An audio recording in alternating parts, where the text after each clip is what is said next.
Okay, welcome back to Memento Mori Session 1. We are almostly here. Nick and Kay are out on vacation. June's a weird month traditionally for us, which, you know, if you continue playing past this year, Sarah, you'll learn, which you're going to, clearly. But nonetheless, June and July is always a weird month anyway. Sarah's going to be out in July to take bar test.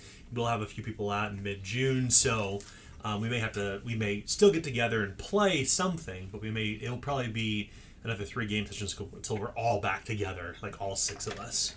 But we're going to work with it anyway. We're going to start the game regardless, because as long as we have 4 people or more, we play. We got 4. And this is a big one. This is a big new adventure.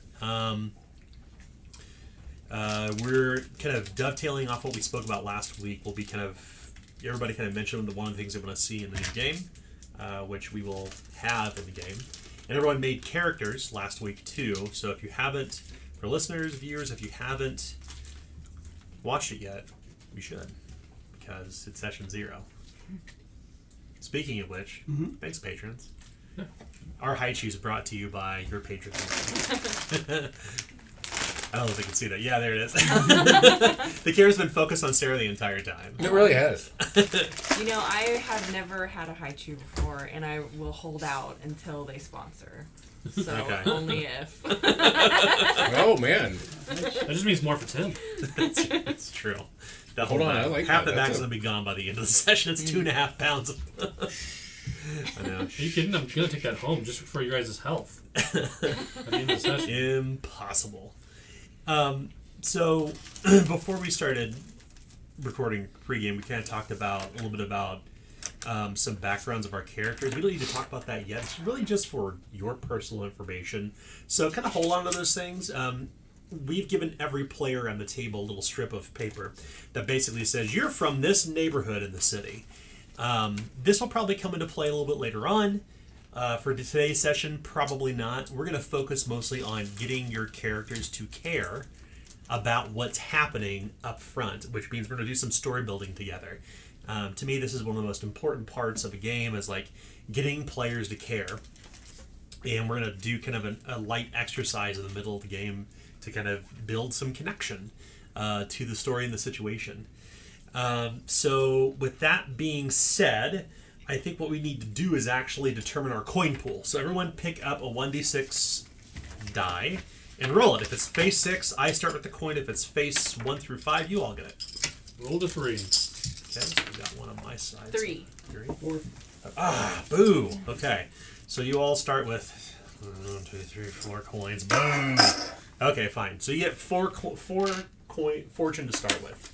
And remember, you can use fortune throughout the game to reroll dice or to reroll failed tests, to gain action points in the middle of combat, and to do some other fun things you could fuel with fortune points as well. But of course, when you use that fortune point, you do give a bit to me, and then I can use it.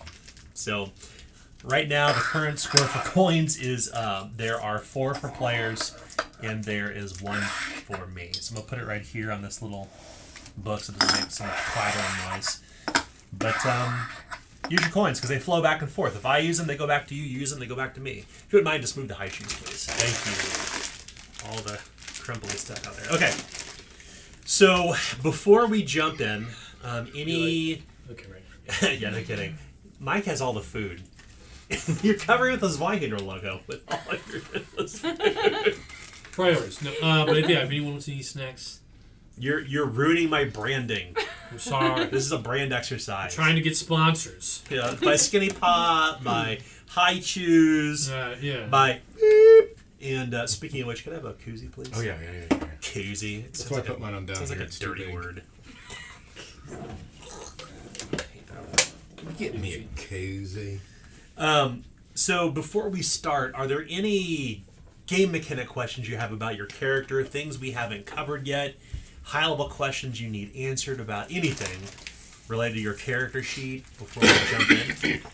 And remember, you're not incumbent to know all the rules before we start a game. In the case of Sarah, who is both new to our table and new to Zweihander, we've paired her up with Adam, who's going to be her, quote, battle buddy. So they can't see you moving your hand. If they look down below, right? Oh no, you took away that No, mark. I took away the panoramic view, so we could see more of us. We're important, not the panorama.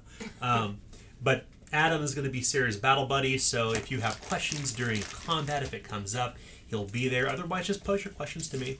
I think that what we as a group, though, are going to do, like not Sarah, but we as a group, is we're going to curtail our table talk. And what table talk is like the high level mechanics, like how do we optimize the situation. We should strive to talk about these things in character, right? So as opposed to saying, let's look at our character sheets and see who's the best person to navigate. Let's actually look at what you're strong at and let that be part of the interaction in the game. We've play tested Zweihander and Flames of Freedom long enough that I think it's time that we just kind of sever the cord. We're not play testing anything new technically in this. Wink, wink. No new mechanics at least. So let's try to do our best with that if we can. Beyond that, if there's no game stat questions and we've got our coins, let's roll initiative. So everybody pick up a 1d10 and add your initiative value to it and let Mike know the results. And your initiative value should be on your second sheet. And remember, just set your sheets side by side. 8, right? No, that's a different sheet. That's your third or fourth, I think. No, it should be on the second. This is your second sheet. Yeah. So 5 plus 6. Mm-hmm. Yeah, the best way to kind of to settle put your sheets, Sarah, is side by side, almost like you're opening a book. Then you'll have all your stats in front of you need at one time. 11. You got 11? She got 11 too. Mm-hmm. Oh. Who has a higher perception bonus? I have 4. What do you have, Sarah? 3. 3. So so we'll go Wilson Thornton, Uh-huh. and then Eaglestop for Sarah's character. I go to 12. Oh, yeah. Shuckles. Oh man, Chuckles just broke everything. God, Shuckles. Right. So it goes me with a 15. Then 12, 11, 11. Just go around the table. No, that's nice. It's just kind of like like this guy. Okay, Yeah. That's great. Okay. Well, I think if there's not, we've got initiative out of the way. We rolled for our coins. We clearly didn't have a last game session, so there's no recap to do. We're all at. We all bought up all of our skill ranks already, so we're halfway through basic tier for our characters, and you'll gain reward points as we play. Obviously, as we go on, just like experience points. But I think we're just going to jump right into the story. And I was saying before we started recording, like, we would make this whole situation more immediate for those who understand and know the world. Those who are new to it, this will be good for everybody because this is a big reset for everyone. In some ways, we're kind of retconning things in the greater game world. But I think we'll just go ahead and, as all stories, they tend to start from the beginning. And that's where we're going to start. Okay. It's the year 250, Third Age. Fall has come. 28 days ago, the Eternal Night descended over Lockwood Forest in the city of Slaughterpine. Nothing can pierce the impenetrable dome of darkness that surrounds the region and blocks out the sun, stars, and moon. Those who wander toward the edges of the Eternal Night find themselves lost in the dream, returning to back whence they came. The 5,000 souls who live in Slaughterpine have been in a panic ever since. As people fight for resources and deal with a sunless and starless existence, those who dare to leave the city to venture into the Lockwood forest and are lucky enough to return bring back tales of horrid unnatural creatures stalking the woods.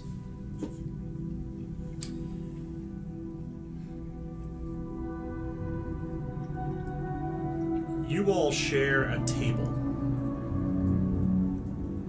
in Big Corey's pub, a rowdy tavern known for its arm wrestling, boxing, and other athletic competitions.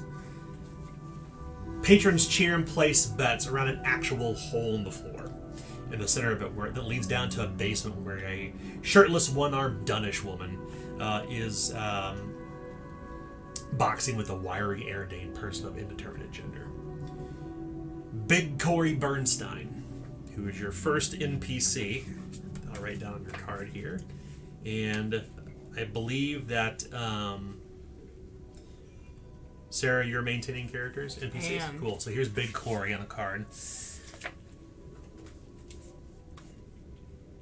So Big Corey Bernstein, the tavern's enormous half-Dunish proprietor, lets out a big laugh as they drop a pitcher of ale on your table.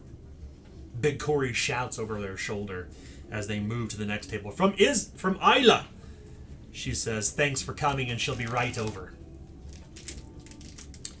Here's your next NPC, the person you're here to meet.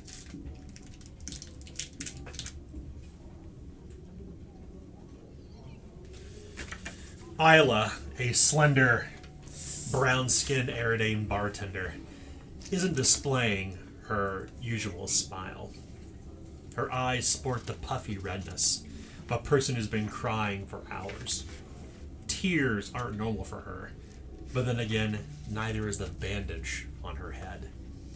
Perhaps that's why she's asked you here to meet straight away. So, what we can immediately establish is that all of Slaughter Pine and the surrounding forest of Lockwood is just in an eternal night. It's pitch black. No sun, no stars, no moon. And nobody knows how or why? No. Those who have wandered into the Lockwood forest surrounding Slaughter Pine have just returned back with strange stories. They always seem to end up back on the trail they started. They have weird, lucid dreams and nightmares. But by the time they come back, they speak of monsters in the woods. This happened 28 days ago, and the people have been living in the eternal night ever since. Imagine how your characters would feel. Like, you wouldn't know the difference between day and night. You'd imagine that, like, fuel, lanterns, fire, candles, oil, would probably come at a premium over time. People may even be fighting over resources if nothing can grow without sunlight. And it's only 28 days in. That's what I was thinking. Food. Yeah. It seems, though, here in Big Corey's pub, it's like nothing has changed. Or maybe people at this point have given in to the eternal night. This place is always rowdy, but is unusually rowdy tonight. And as I mentioned before, Isla, your friend, Isla Grapevine is her full name. She has clearly been crying, just a big welt on the side of her head covered in a bandage. She's asked you here to join her, all of you.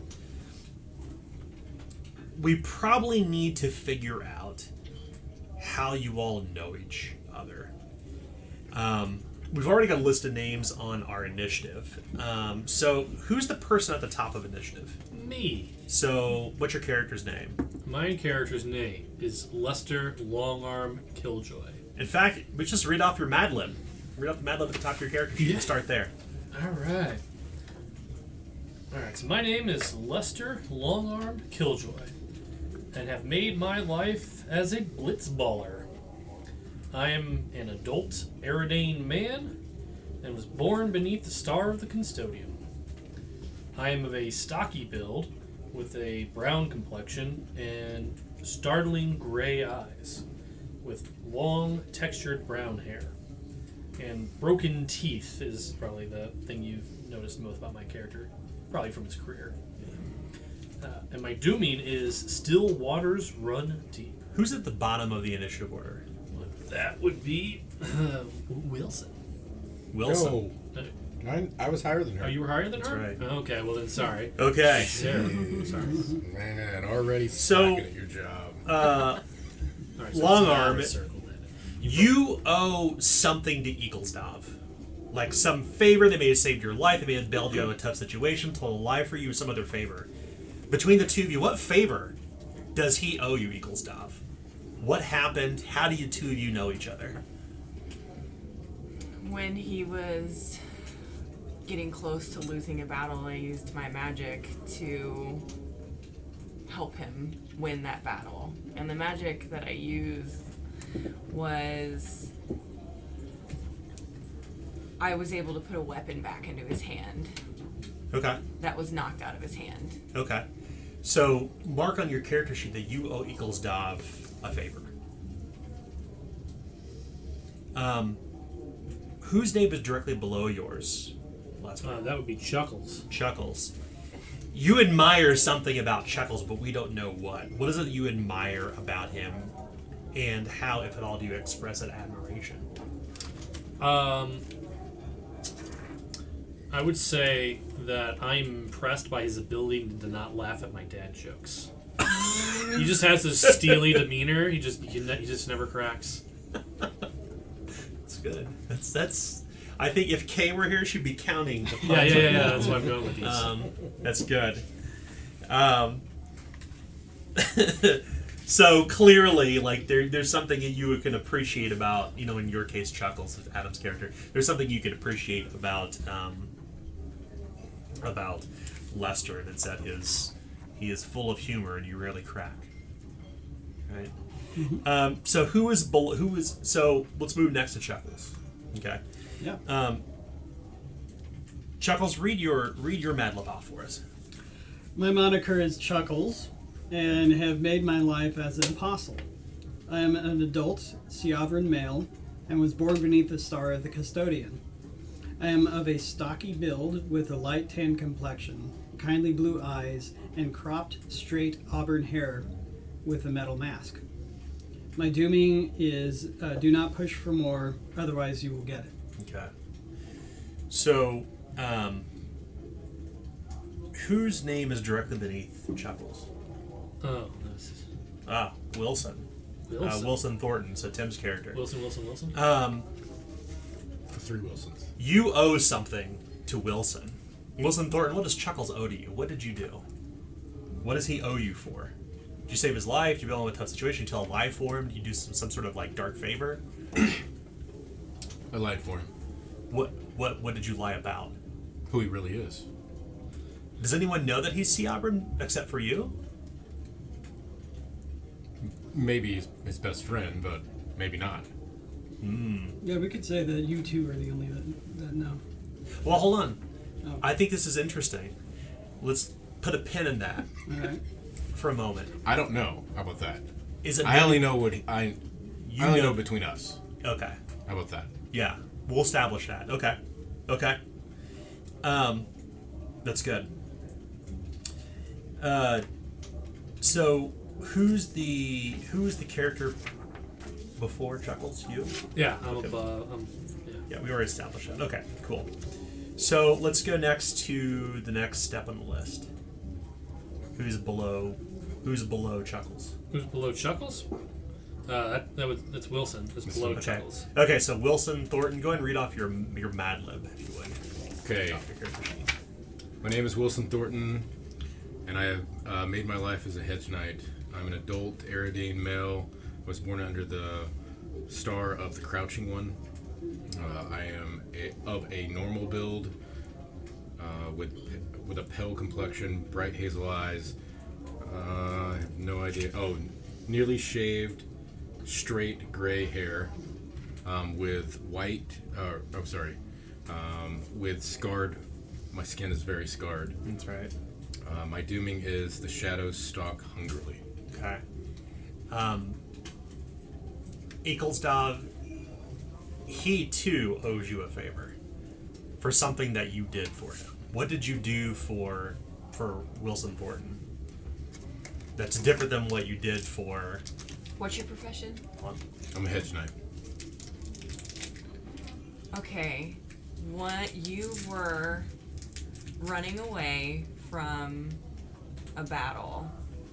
I don't believe With- this. What? Huh? You were running away from a battle with one of the shadow creatures that has showed up in the last 28 days because you didn't know what that shadow creature was, and you were screaming for help, and so I stabbed a puppy and used that magic to make that shadow creature go back. You did what? Because in order for me to do big magic, I have to kill something innocent. So I had to stab a puppy in order to save you. You're welcome. Yes, I see how welcome I am. You thought my So your character was brought back from the brink of death by Eaglesdove, by some profane magic that only she can use. Maybe that magic is augmented during the Eternal Night. We'll find out. So you owe her a favor. Okay. So, but however, looking at Lester Longarm Killjoy, what's the number one thing you admire about him?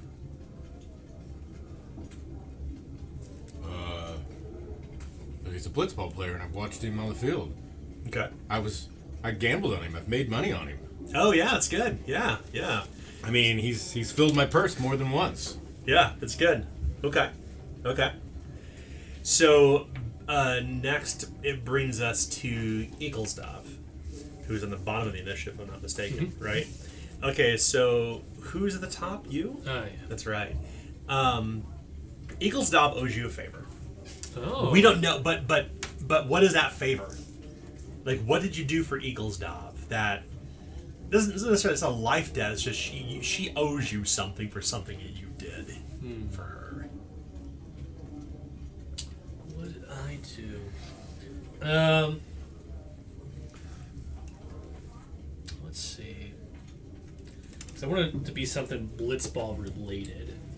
I want to say that either I used my popularity to maybe like shelter some of her more unique personality traits.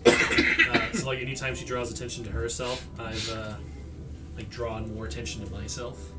Like, I'm here and here's my trophy and pay attention to me. So I think I've helped her kind of keep her magic under wraps, maybe. Oh, that's interesting. Okay. Eaglesdove, read off your Mad Lib for us. My name is Eaglesdove, and I have made my life as a cultist. I'm an adult Eridane female, and was born beneath the Star of the Learner. I am a lean build with dark tan complexion, intense hazel eyes, and a headscarf, and I am branded on the neck. My dooming is the stars can lead you astray. Well, there's no stars. So Yeah. you're golden. Well, Yeah. Have they led you astray to this strange place? We're assuming you all are from the city of Slaughterpine, by the way. In fact, you all have neighborhoods where you're from, but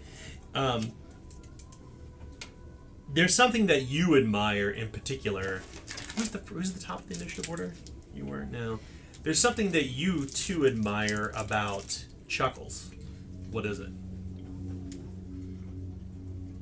I admire that in our friendship we don't talk about personal things, so I might not know where he's from or anything like that. But you two can sign with one another. You both have still signed the language. We can. Yeah. So is it So I guess that kind of raises an interesting question.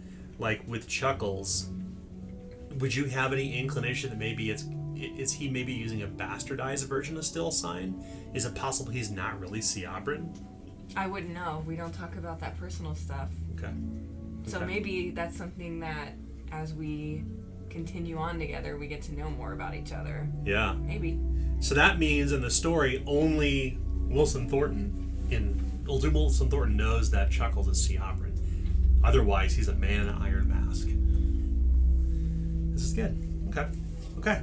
So now we have some personal connections between your characters. Favors are owed, things that you do know about one another. As I mentioned before, this story actually begins inside Big Gory's pub. And Isla Grapevine, the woman you came here to meet with the bandage over her head and the eyes that are puffy from crying. She's a bartender in her 20s. She's worked here at Big Gory's pub for at least a decade. Though she's typically friendly and welcoming, Isla gets tough when the job requires it. She suffers no nonsense and regularly tosses out belligerent customers twice her size. Right? Isla lives in the Bargetown neighborhood, the neighborhood you're in right now, where she was born. Both of her parents were dockhands who passed away. Isla is usually accompanied by a very well-behaved 5-year-old mutt named Rufus. So that's what you know about Isla. That's your connection to her. But I think we need to kind of further cement you into Isla's life to make you really care about her and Slaughterpine, since the story begins about her and ostensibly her dog Rufus.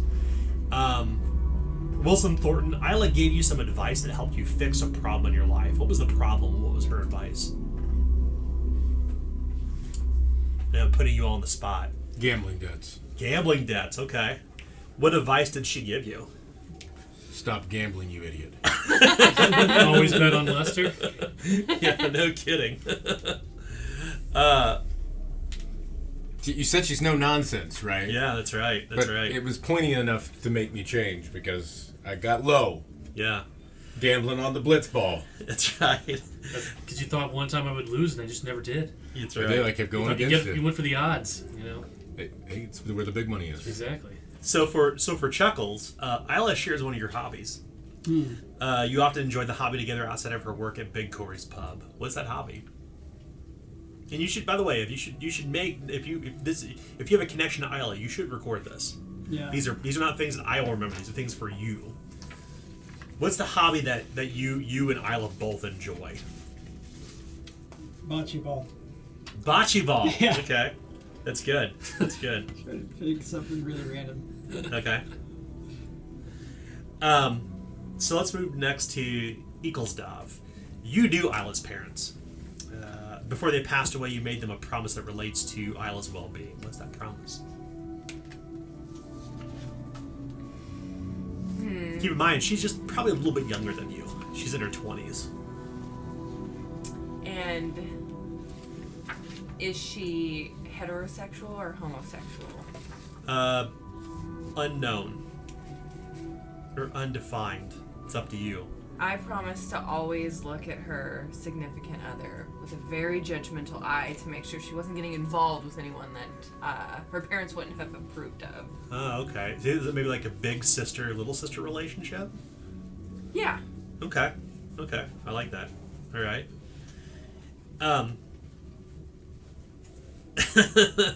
So, let's go next to Lester Longarm Killjoy. I love that name. Right. You're a frequent customer at Big Corey's pub, and you have a special drink or food that you always order. Oh, Isla always makes sure it's ready before you ask and adds the special ingredient, or that you always like. What's the order and what does she add? I would say it's an order of chicken wings. These are the peanut chicken wings. Hot Right. sauce. Chicken wings. Yeah, it's like peanut chicken wings, and it's the secret sauce, that she makes. Okay. Yeah. Yeah. So no one else gets that sauce. I get that sauce. That's right. That's right. So be sure to write that down. That's It's your the long connection to arm Isla. sauce. Yeah. If you remember, I The did. long arm special. The That's long right. arm Oh yeah, that's even better. If you recall, I did mention that Isla is usually accompanied by a well-behaved 5-year-old mutt named Rufus. Isla's dog Rufus is a mutt, a mix of any breeds. Starting around the table with Chuckles, what breed is that dog? What's one of the breeds? Chow. Chow. What about for you, Sarah? Alaskan Malamutes. Malamute. Okay. Yeah. Tim.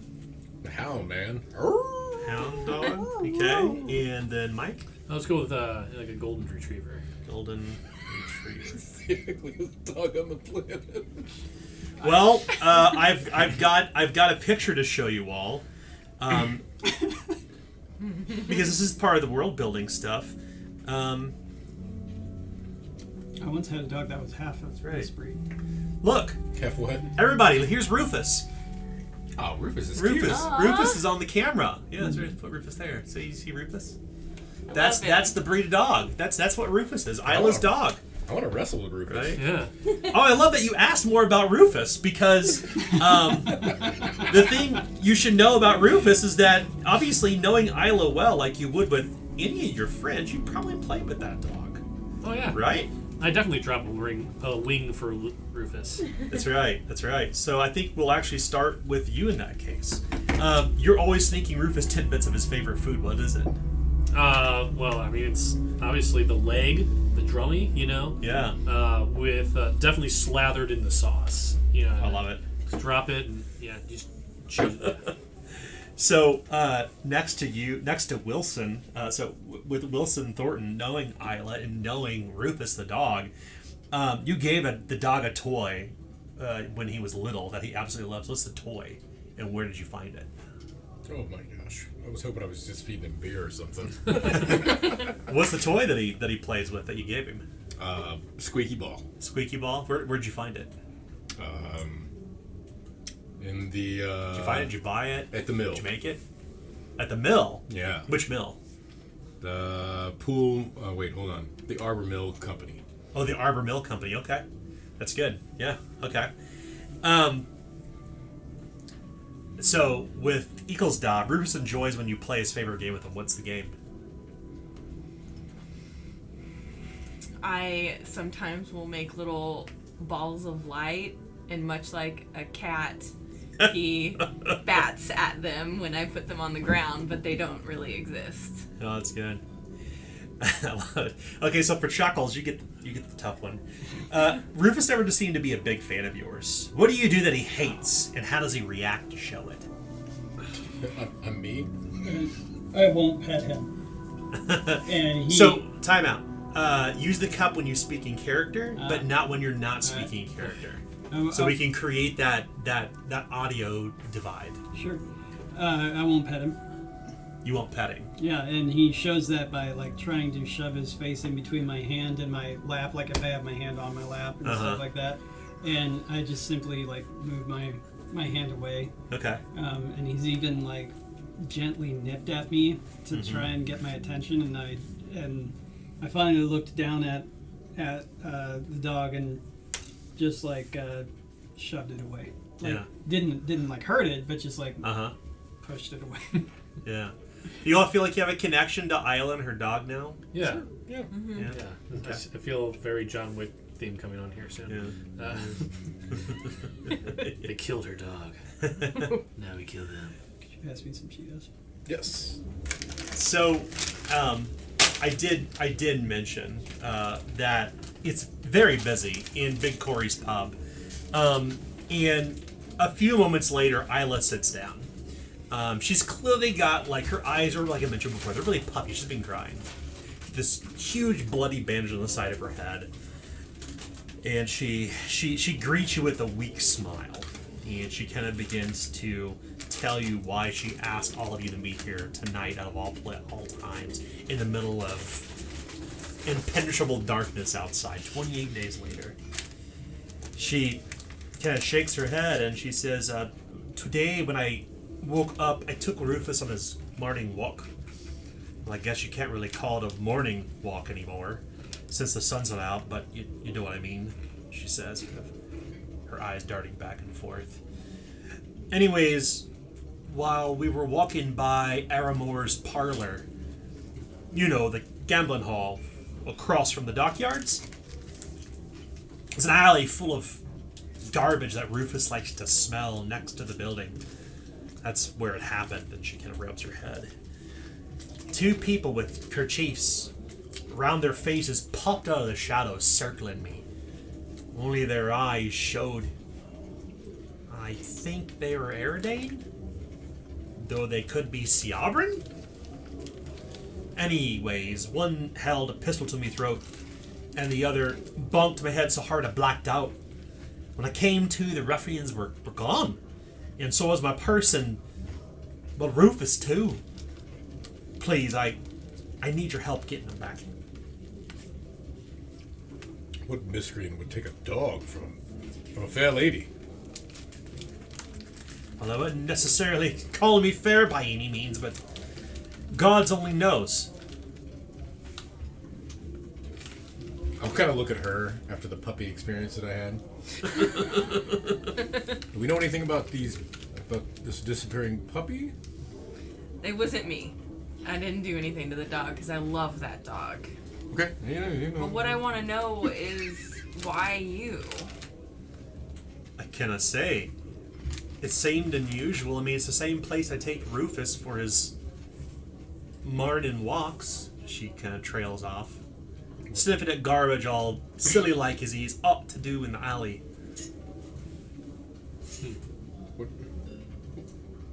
any other distinguishing marks or anything you remembered about them that can help us? She looks dead-eyed at Chuckles behind the iron mask, as if perhaps maybe she knows your secret.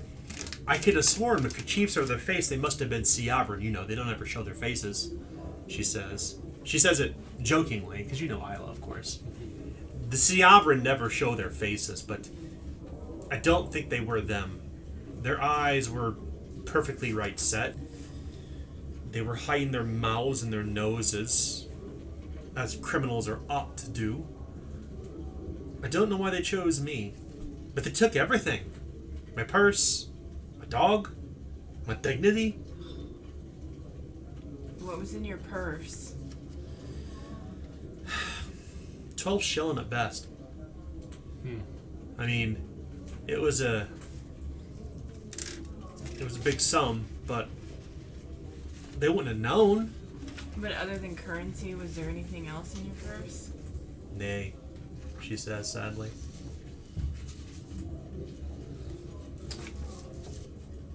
Without saying anything, I take out 10 shilling and I place them on the table and I slide them over. Her eyes widen. Oh, please, Sarah, I can't take your cash. It's already left my hand. Well, I thank ye. It wasn't necessary. She kind of looks at it, not quite reaching for it yet, not quite extending her hand out to the gesture of kindness you've given her.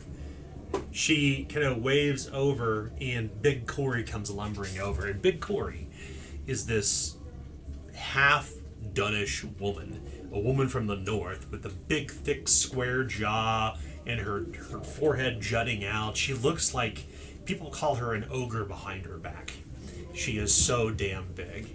And she's very vivacious and friendly. And she even has, her underbite is so terrible it almost makes her canines look like fangs. She brings over another round. As you've been, Big Corey's is like your place. This is like the Blarney Stone. This is the place that you all know. Cheers. That's right. Where everybody knows your name. That's right. It's Big Corey's pub. Yeah, Corey brings over another pitcher, and she places her hand on Isla's shoulder and says, "Terrible what befell ye," in a very thick, husky, gravelly voice. "They'll find Rovus," Big Corey says, patting Isla on the shoulder, and turns away to attend to the many, many people who are here, populating Big Corey's in the midst of this virtual apocalypse. So this was just this morning. Morning is best one could account for. As the few hours ago. Few hours ago, then. Morning as we used to have. Before my shift, I took a rest upstairs before I started, so it would have been, well, 4 or 5 hours ago, I suppose, at this point. Corey shakes her head. Isla slept awfully late, but 'tis fine. When you look across the room, you can see this large grandfather clock. A water clock, my apologies. That has these kind of like glass globes filled with bubbling water and vinegar and oil that powers the clock. It looks like it's currently 12 in the afternoon. But looking at the windows, you couldn't tell. Every once in a while you'll see a light bobbing down the road in the darkness, but it doesn't look like any midday sup you would have as of 28 days ago. It's high noon. It's high noon. All right. Should we go check this place out? Yes, we can check out this alley and see what we can find. It's just Aramore's Alley's not far from here. I can show ye. All right. It's the only thing I can think of. Maybe once we get there, you'll remember something else. She smiles Kind of look at a her head and bit. be like, maybe not. Yeah, she smiles a bit. Her eyes are bloodshot. She smiles a bit. I think I've got a concussion, she says. Oh. At some point, I'll have to make my way to Whiskey and Sawbones to get my noggin checked out, but I certainly can't stand by idle while Rufus is out there in the streets. And I couldn't ask you to go on my behalf without me, she says. You all, when she suggests this, the first thing that you see is her thin, willowy self. Unarmed. Sure, she talks a big game in big quarries because it's an actual civilized establishment. Well, But the streets of Slaughterpine, in the midst of the eternal night, as the people have come to call it, is she the best person to bring along? No. She places her little fist beside her like this. maybe you should stay here and help Corey. He looks busy, and you already slept in. I don't want you to lose your job on top of your troubles. Your parents would never forgive me if I let you come with us. She looks down a bit. In this case, I would like for Wilson Thornton, I would like for you to roll a challenging leadership test. And do you have a skill rank in leadership? Your little bubble beside leadership? No, I do, and I can Sorry. help out. Hold on a second. The table talk. No. You don't? Okay. So make your test standard instead, because she'll be helping you but not giving you an assist die. Okay, so It's a standard leadership. so it's flip to fail if I don't have it, right? That's right. I have an asterisk next to it. Is that what you're talking about? Yes, beside leadership. Wait, no. No. That's a specialized. It's a specialized skill. That's Wait, why. no, he was talking about if you The had bubbles. Okay, no. Yeah, I fell. No. No.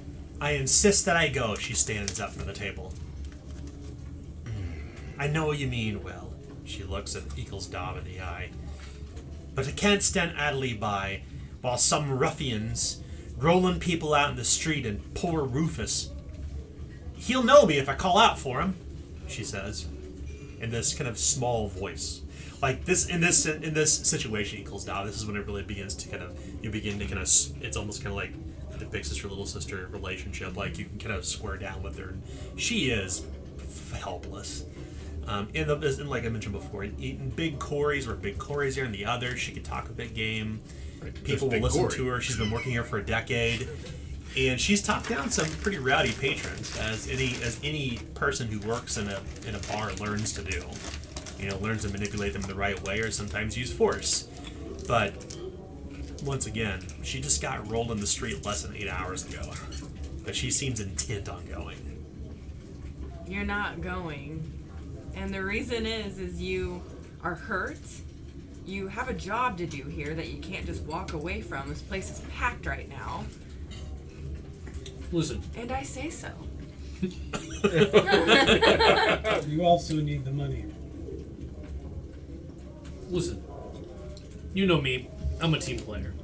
But if someone's hurt and injured, they're more of a liability than an asset. It's time for you to sit on the bench and let us take care of this. She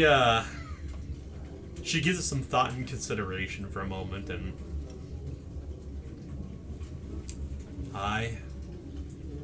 you're right, I suppose. You're right, she says. She sits down, her shoulders slumping, she wipes away a tear from her eye.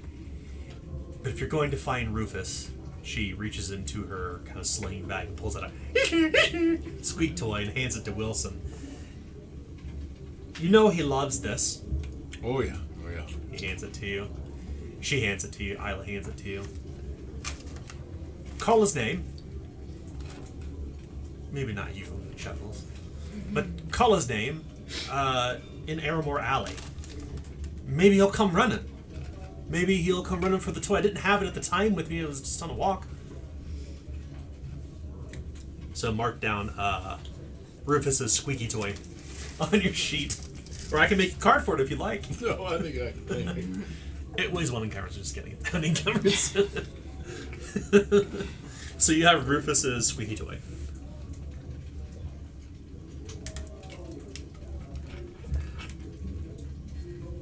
Oh, don't think I feel good, she says, kind of putting her head between her head between her arms like this down on the table. Yeah. She takes a swig from whatever big. Oh, what does Big Corey serve here that's well known in Slaughterpine? Like, what's the drink of choice? Dunish red ale. I would say it's a dunkel. Either that or Tank 9. Tank 9? Tank. That way you can drink it. Yeah. So Dunish red ale and Tank 9, which is the 9th cask, a rare cask that's been only recently tapped. Named after a Danish rapper. Take 9. Take 9. Take 9. It's named after a very famous minstrel. There you go. That's right. In fact, to give you all maybe a little bit more connection to the rest of the story,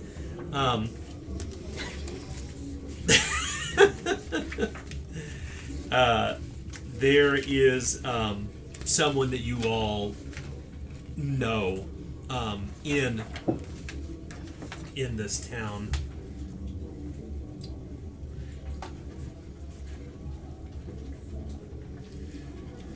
Tank 9 was the moniker of a minstrel at one point, who was a well-known minstrel. Anyway, he passed away, but the foremost purveyor of entertainment in all Slaughterpine is a person named Tilligan Aramore. Tilligan!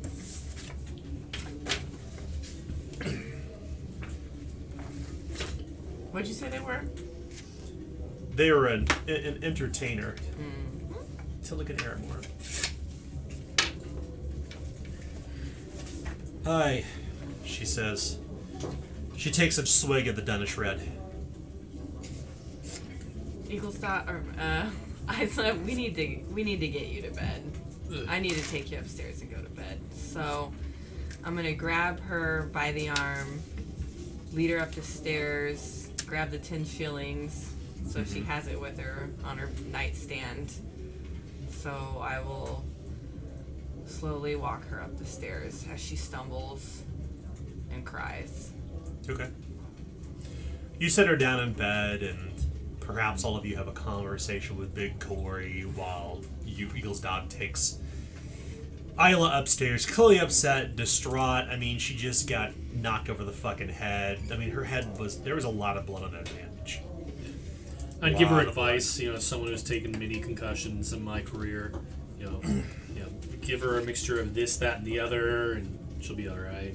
Yeah, she kind of scratches her head, not really sure what that concoction is, and in fact, unless you have a skill rank and heal, it may not necessarily be familiar to you either. I mean, it's just what I heard. It's just what you heard? Okay. That's what they said they gave me. No, that's good. You crack an egg in a red ale, and you mix it around, and then you drink it. That's what he tells Something me. like that, yeah. What was it called? The egghead fixer. All of that, except you had a sprig of blackthorn. I couldn't think of anything in the trap. Big Core is kind of nodding as you're trying to talk over all the sound in the bar. Yeah. Fortunately, there's no minstrel playing, so there is no whining of strings or banging of drums to drone everything out. But the sound is loud in here, Yeah, I do have a rank and heal. Oh, good. That's good. Good. I don't have healing, but I have rumor, so that's what I heard. That's what they told me they gave me. That's what they told me. That's what they told me they gave me. One of your red ales with an egg in it. You have quite the way with words. Yeah. So I think what we probably need to do is we need to actually establish another character that only who you would know. Someone who actually treats your concussions. You specifically. I'm about to give you this person's name. I'm tempted to say Dr. Drake because we always use a Dr. Drake. It is not Dr. Dr. Drake. Romero. This person's Dr. name Feeling Gooden. is Dr. Fela Guten. There you go, that guy. That was another one. it's Dr. Drake. Why not? Who's also a gardener, He's like and he grows beets. Sid in Final Fantasy. He's in like everyone. Beets by Dr. Drake. Yeah, exactly. He There's a grows Sid in beets. every town. Yeah. That's right. This character runs a place called the Whiskey and Sawbones, and you can put that on your sheet. Well, should we go check this alleyway out? It could be. Proximity and all. Somebody down on their luck after gambling debts. I know. But you were here the whole time. Chuckles, that's not fair. I gave it up months ago. It's hard not to smile. Yeah, I think you're gonna gain a corruption for that. Yes. Yeah. So Chuckles, you gain 1 corruption. It's yeah. I'm That one probably all bloodshot. That one probably Yeah. stings. But I'm trying, damn it. I apologize. I was trying to. Since Long Arm's retirement, I don't got anybody to bet against. My apologies. I was trying to make that a compliment. Okay, yeah, it did not come out that way. It's fine, Chuckles. I know that. I was saying that it couldn't have been you. Like. I pretty hope it much wouldn't be me. The whole time you've known Chuckles, he's not been good at picking up on the little things, the nuances of a lot of just. Well, you would know exactly why he's not that. Right. Yeah. That's okay. why I'm trying to drop The it. nuances of the nuances of Aridane culture are lost on Right, Chuckles. right. Aridane, of course, being the culture of people who live within this area. And I'll just blame it on. Yeah, it's that God stuff you do. It's all right. None of you guys are humorous. That's true. We all die someday. Yeah. Yes, we will all die someday. Can we go? To that dying. Let's go. You I would have to come back downstairs. Yeah. Oh well. So Eaglesdove, you will lay her down in bed and tuck her in and place the coins inside the drawer of her nightstand, and you lock the door from inside and close it, and you kind of move your way down the hallway of the creaky floorboards. You can hear the sounds of Big Corey's pub kind of coming from down below, and already the fighters are the central floorboards of Big Corey's pub have been removed, and the people are beginning to gather around the top of it, because down in the basement is where the fight takes place. They're already gathering, so the sounds are becoming more loud and raucous. That's right. It's your first night at Big Corey's Fight Club. You gotta fight. You gotta fight. That one-armed dumbish woman is fighting that wiry Aridane person of a determinate gender in the basement as they remove the planks to look down and watch. And most of the patrons gather around that, leaving you all to yourselves, without anybody nearby to talk to you, kind of leaving yourselves, once again, without people listening in potentially. Are there any preparations you would like to make before leaving Big Corey's pub? We know what we're getting ourselves into. Well, if there were at least 2 there, You joined them, of course, Eagles. probably going to be more. Now, whether that pistol was actually loaded or not, hard to say. They definitely whacked her good. Yeah. If you're going to track them down, well, we'll see. Not much to go on. 2 masks. Any of Could be Aridane or Siabran. Very different. Very different in that. Does not tell me that she remembers well. What you all know of the Siabran, and everyone knows this, Siabran are a very deadly group of people who live in the West. They guard their borders with violence, and no Aridane nor northern Danish person has entered their realm and returned. Telltale. The Siabra are not. They just colloquially called us Siabra. Nobody knows if that's what they call themselves, if that's what other people call them, but they live to the west, like leagues and leagues from here. Yeah. To see them anywhere nearby would be very unusual.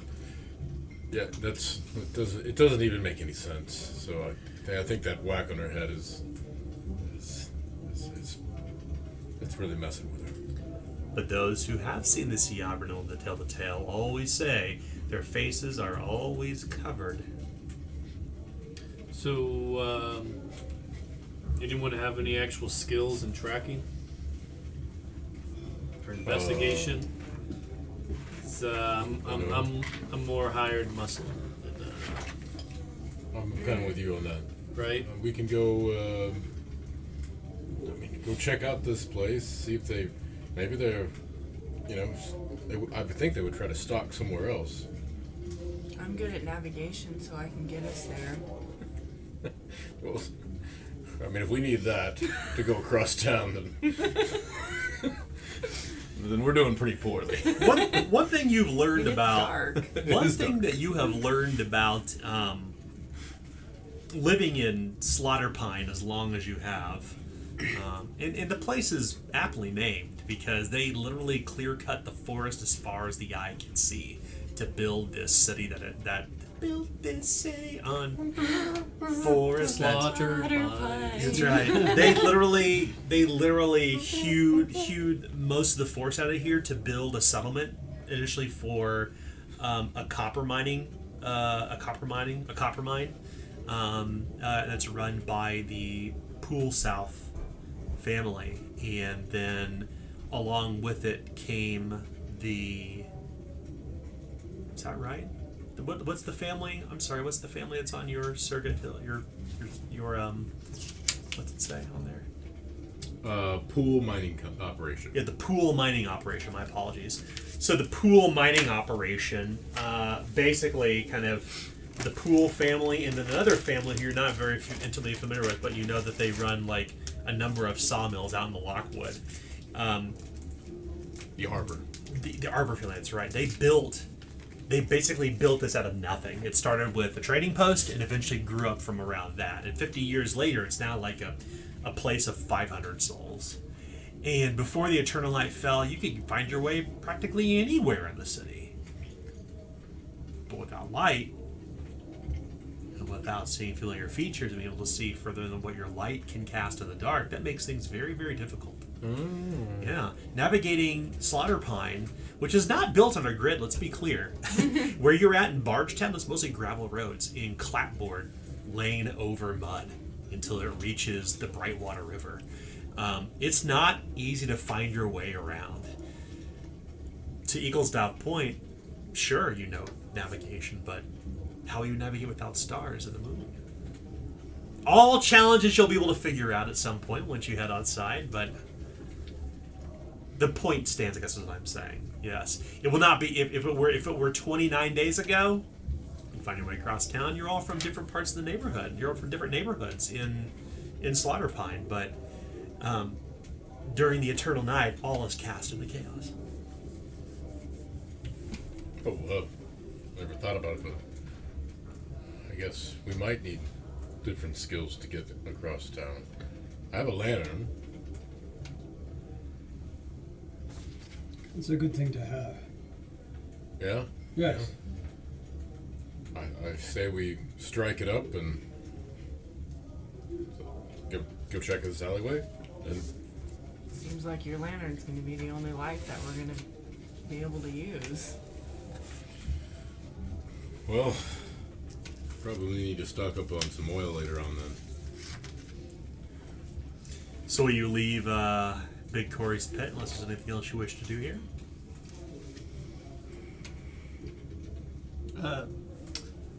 Chuckles looks as if he's making ready to leave, and there's this he has this neck ruff on the table, and it looks very strange with the rest of the clothes that he wears, but he grabs this neck ruff and puts it around his neck and fastens it.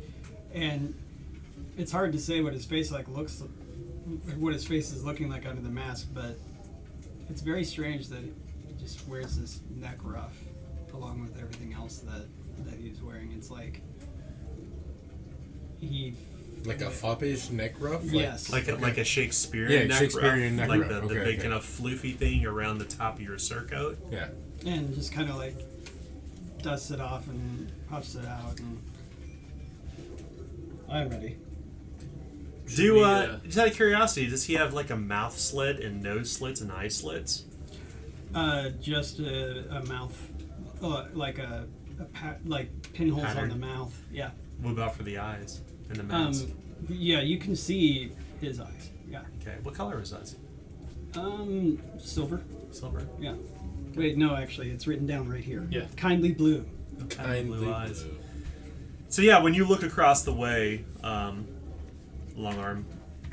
Is that right? Longarm? Yeah. Yeah, Lester Longarm. Longarm, whenever you look across the way at Chuckles, as you all have come to call him, like, he looks like some kindly old man who's been trapped in a mask. Like, what terrible crime do you think that Chuckles committed to be confined to an iron mask? Like, nobody else would know this. Just something in the back of your head, Longarm.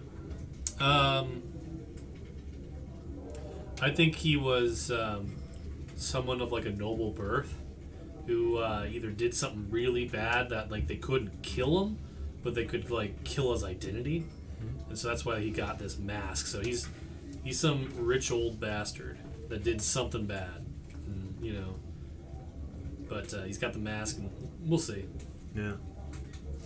What do you think? What you've learned about Chuckles is, despite his old age that you think he may be, he's surprisingly virile.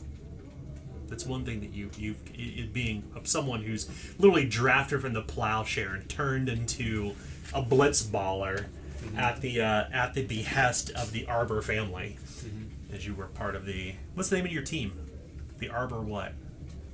Remember they're foresters. Foresters Lumber Company, the Millwrights. Yeah. The Timberwolves.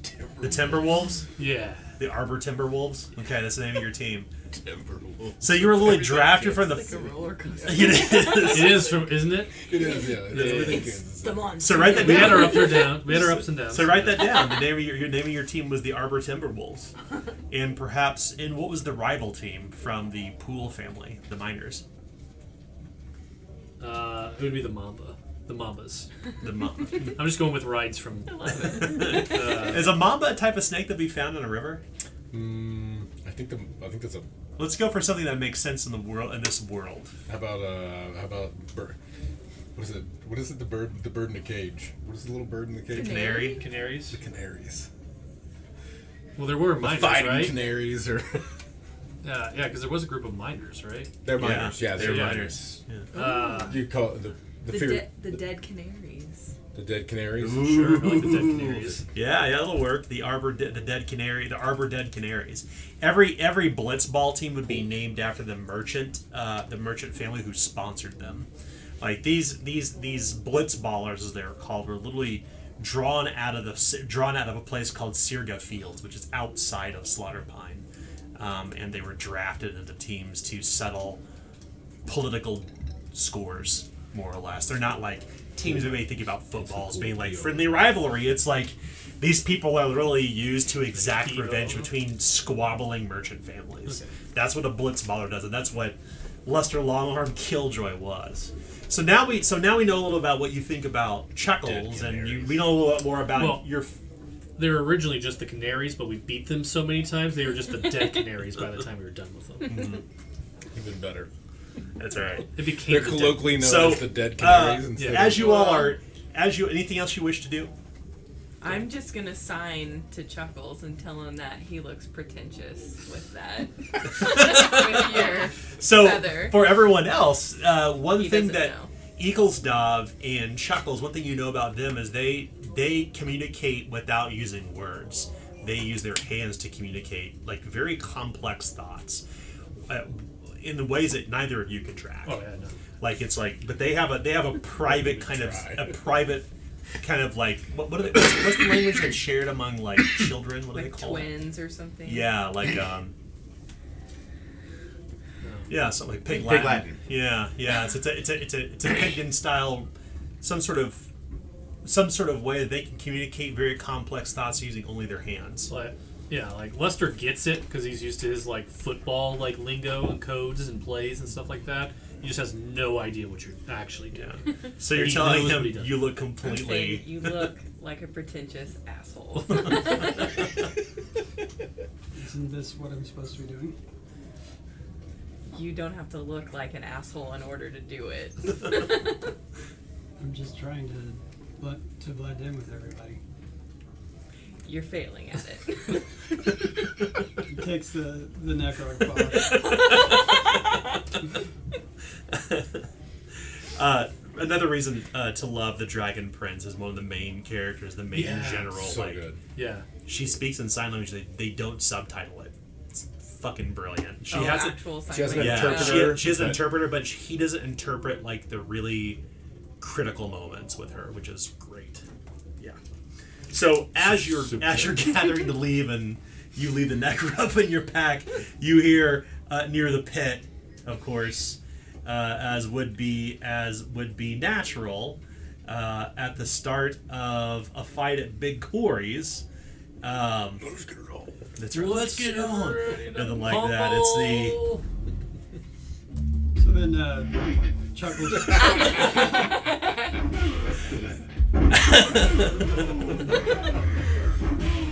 There's a fight in the pit. There's a fight in the basement. Oh god, that man has a family. That's right. Did he just use a magic spear? Scorpion win. The woman won, by the way. No, the fight continues on as you head outside, and it's this kind of alarming change as you light your lantern, and you know that it's midday, yet you can hear the sounds of owls from the surrounding forest, the barking of dogs, the sound of crickets in the night. And as you look toward the sky, it is startlingly black. Like, imagine if you had all the lights shut off in your room with no light coming in, under the door, from around the windows, anything. And you open your eyes, it's pitch black. Save for your lantern, and every once in a while you can see like a lamppost lit with like burning oil along the outside, along this clapboard road you're standing on. Right in front of Big Corey's pit is this kind of muddy, silty bank, and old wooden boards that have been warped by the Brightwater River, which is not far from here, or just unused boards have been laying in the mud. It's a clapboard road is how you would make your way through Bargetown neighborhood. You know, not far from here, like if it was 29 days ago, you could look out from here beyond the buildings and you could see the masts of ships that would harbor inside the dockyards right off the Brightwater River. But nay, not even twilight. No stars, no moon, just pitch black above you. It's very frightening. All of you need to attempt challenging resolve tests upon this realization for the first night that you've been out, truly, since the Eternal Night fell over Lockwood. So challenging, you would look at... do you know how to conjugate difficulty ratings at this point, Sarah? No. Okay. So if you could bring that one over here. See, I thought I was going to fail. I had like So a first we 32 check to chance. see I if rolled a resolve 26, so... Has the rank you do. So then that would be Yeah, at least it was a critical fail, plus right? 10 on It's that. true. So Okay. that'd be, what, 57? You just And I just take a rolled little 95. parallel. So with challenging, that would also lower that total down to 47. Sure where, though, on the sheet. Right, so yeah, that would lower it back down to 47 because challenging. Should go left or right Oh, there it on your is. sheet. Challenging is minus 10%. Oh, okay. Yeah. So whenever you do your math, you go left to right. You look at your primary attribute. You then look at if you have a skill rank or not. You look at if you have any peril penalties, and then you see what the difficulty rating is that I just gave you, and that determines your ultimate math for dice rolls. Okay. Yeah. So, and then you want to roll a 47 or below. 47 or below? Ooh. So you do this. Yeah, if you failed. But if you failed in your dice match, be sure to say I critically failed. Yeah. Oh, okay. Or if you succeed in your dice match, you say I critically succeeded. Okay. Yeah. So did anybody succeed? Okay. These two did. Oh. We failed in the middle. Okay. Ooh. Well, both of you are feeling a little bit stressed as you both gain 3 corruption upon this. And you both also suffer, oh my god, 9 peril. So then you compare that to this number here. And if it goes above this number, but stays below that number, you would move 1 step down this track. So you start off on unhindered. But now I'm imperiled. Yeah. So basically, peril is your psychological damage, Right. right? Yeah. Which will restore when you sleep, or if you take smelling salts. But it will impact your ability to focus on the things you're good at. That's the best way to think about peril. Like, if your character has, and it's only for skills that you have skill ranks in, because you're removing skill ranks from skills that you have. So let's say, for instance, you have a skill rank in incantation. Yes. Okay, yeah. So if you if you suffer enough peril, you may have to ignore that skill rank. Oh, okay. And eventually, you won't be able to succeed any skill test because you'll be so either out of your mind, out of your wits, stressed out, afraid, tired, exhausted. It's up to you to kind of determine how your character reacts to it. But that peril track is basically the equivalent of when you suffer anything if you're not being shot, stabbed, or caught on fire, it's tracked to peril, and it happens from mental stress, fear, terror, social anxiety, exhaustion, climbing, running, jumping. Okay. A variety of situations will track toward your peril threshold. Cool. So, so did you mark down? Okay, I am cool. also imperiled. Yeah, and to be clear, your corruption, what the corruption value basically means, I mentioned before, like typically it's like dilemmas or situations that are tough to kind of like work your way through. In this situation, it's like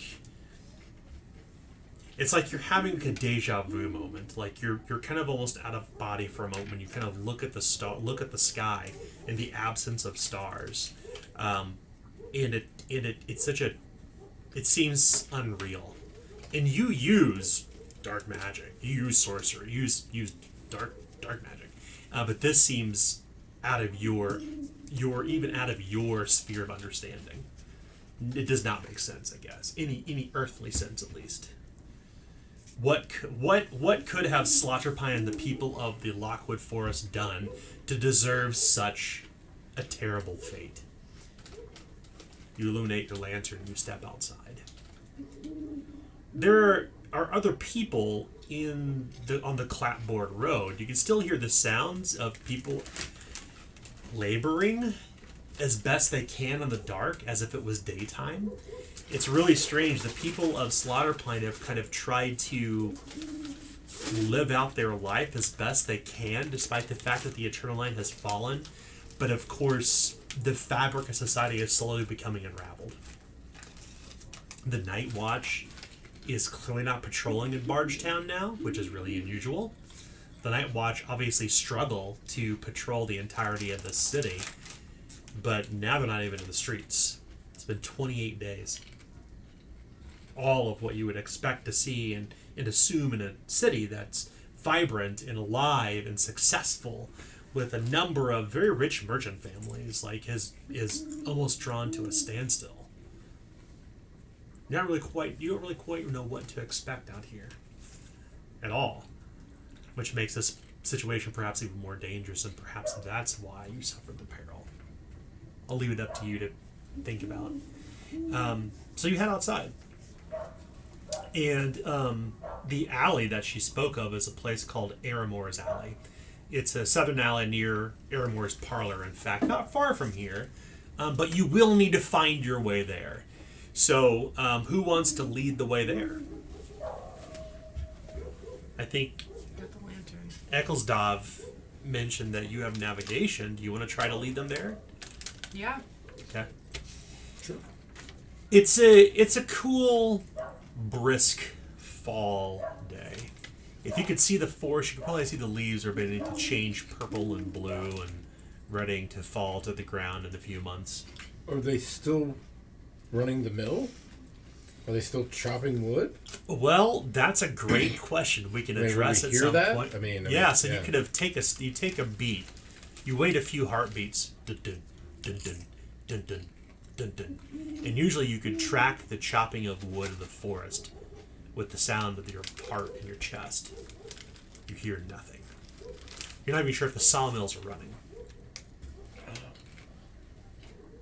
Because typically, if you were just simply to listen in the city, you would hear the rhythmic sound of people chopping in the forest. What you can hear is you can hear the rattling of the water wheels south of here, so you know where the Brightwater River is. The water wheels are constantly churning and running. In fact, throughout all hours of the day. I'm just going to mark on a sheet where you're actually at on the map. Because I have a city map I'm going to give to you all next week.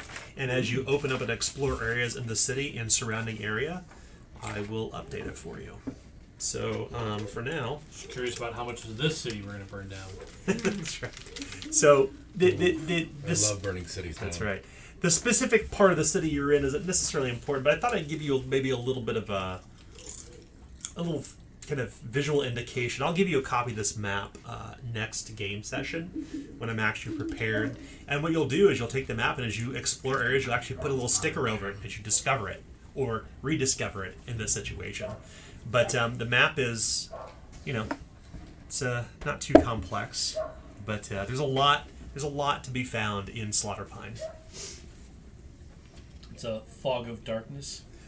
Yeah, actually, fog would be to your benefit, because remember, fog disperses light. Mm-hmm. So you can have situations in the middle of the night when it's actually brighter in the middle of the night than it is during the day. Because the light that's around it will disperse in the fog, almost creating like an eerie kind of gloaming or twilight in the middle of Slaughterpine. But for now, it's just pitch black during the day, which seems very much at odds. Like you expect during the night to be totally dark and during the day to be totally bright. But now it's like at night is when you can sometimes see the best in the mist. In a day you can't see at all. So yeah, it's a little bit jarring being out here. Who wants to lead the way to Aramore's Alley? I think she was going to do navigation, and I was going to hold the lantern for her. Okay. Now, a lantern, just to be clear too, casts near perfect light at some number of yards. It's actually, and you can see it obviously doesn't reach around corners of buildings, but it no less makes the shadows long and strange. And as you're walking along this clapboard road, you can hear the mud squeezing beneath the clapboards with every step. You could probably hear some of the dock workers perhaps calling out, doing whatever they're doing with no daylight. You can't imagine any ships have come into harbor. You don't even know if ships can come up and down the river for that matter. Everybody who tries to leave says they come back and this from where they came from. You have no idea what's beyond the darkness, but nobody's coming 28 days. Nobody's came up the river. Nobody's gone down the river. Nope. Okay. So it's like an infinity river? That's right. Well, nobody's tried to nobody that you know of has tried to take the river. Nobody's been brave enough to do that yet. The Brightwater River runs pretty swiftly, just in general. It's a very broad, frothy white river during daylight hours, or what serves as daylight hours, but it's a pretty rough river. But it's where wood goes up and down. You do know that about 25 years ago or so, the river actually started running backwards. So downriver is now upriver. Another unusual thing that's come to pass since the days of the last cataclysm, almost 25 years ago. The day the stars fell, and now this. Okay, so you're leading your way using navigation to go find Aramore's Alley. I would like for you to roll an easy navigation test. Okay. Ecclestaff. All right. go to intelligence, because the navigation should be with intelligence. So I got 40 plus 10. So I need to roll under 50. Can I help her And since then I'm using the you can lamp keep to? going. Oh, right. Yeah, do you have a skill You're rank in fine I do. here, navigation? and then Yeah. equal. I never. Plus Which one is 20. it? This Okay. one? That one, yeah. The good news is that I think it's this way. Let me hold the lantern for you. it's a good thing that Wilson's helping you because you can actually gain an assist die. So what you'll do is you'll roll all 3 of those dice together, Okay. and you'll select the best result. Oh. Yeah, so you basically rolling. So if you look at the 3 dice in your hand, you'll notice 2 of them have 2 numbers on it. Those are your Yeah. tens dies. The other one's your units die. So choose the best of those tens die. The lowest is the best when you roll. So. When he helps me, is it at any detriment? No, it's actually that's why he gave you his dice because when he helps you, you actually gain the advantage of his tens die in your hand. There is some disadvantage. There's more chances you can critically fail or succeed. Right. Oh, But you okay. also have the chance of the broader chance of succeeding more. Gotcha. Yeah, assisted All right, so assisted then- rolls are good. So I need under 70. Okay. Is that considered gameplay talk? I don't know. No, you're fine. No. Oh. 61. Yep. There you Nice. go. That's great. You got it Success. Okay. Get out of here. Well, you didn't need your help. I didn't even need your help. The first thing that you kind of notice as you're kind of walking your way there, and it's not very far, it's maybe 10 minutes at best. The sour taste of garbage lingers in the air. Every once so often, bits of loose gravel crunch underneath your feet. And tall buildings on either side of you kind of wind this way and that, funneling you down toward the alleys. Like it's almost like the city was built to like trap you in its back alleys. You stop recognizing where you're at. You're like, oh, those are very tall tenement buildings. I have no idea what those are. So we're in Vegas. Where we don't know what the time of day is and we're Yeah. trapped here and everything's trying to stake our money. It's full of they're oxygenating the air. Everybody's dressed a little absurd. Everyone smokes everywhere. No, but you can. Every once in a while you hear the muffled sounds of people talking, meat sizzling, and plates clattering. Like you know you must be coming close to Aramore's parlor, which is a gambling hall that Wilson Thornton spent a lot of time at. Good. So for your purposes, I'm gonna give you a card. Aramore's Parlor.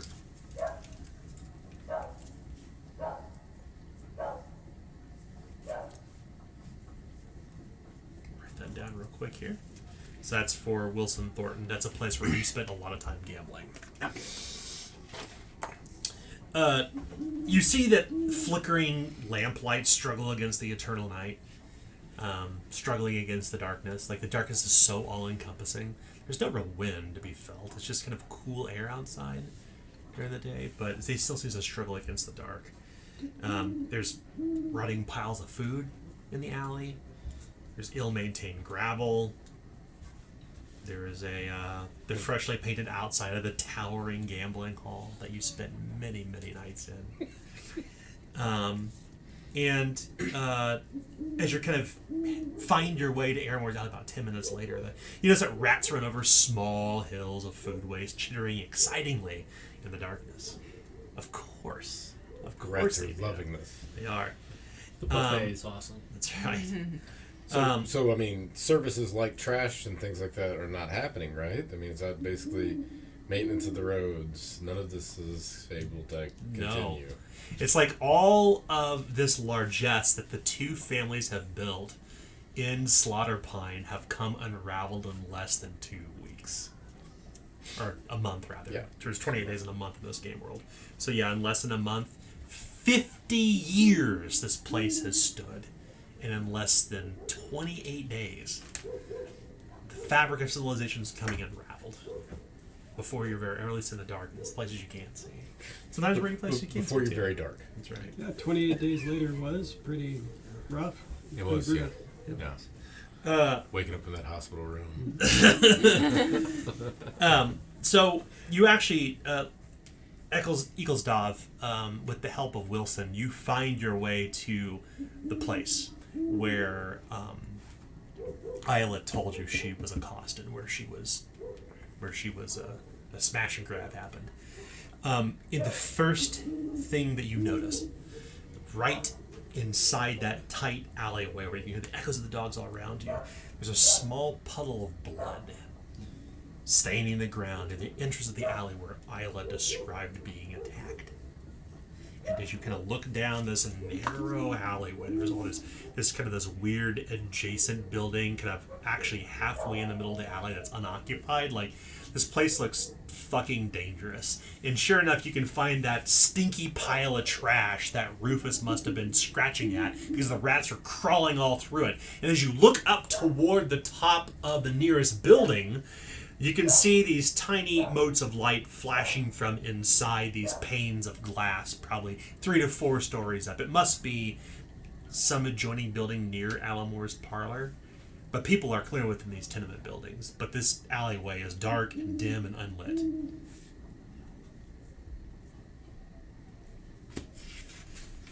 What will you all do? We should go in. If we go, one of the guys had a gun, right? He did hit a pistol, I think.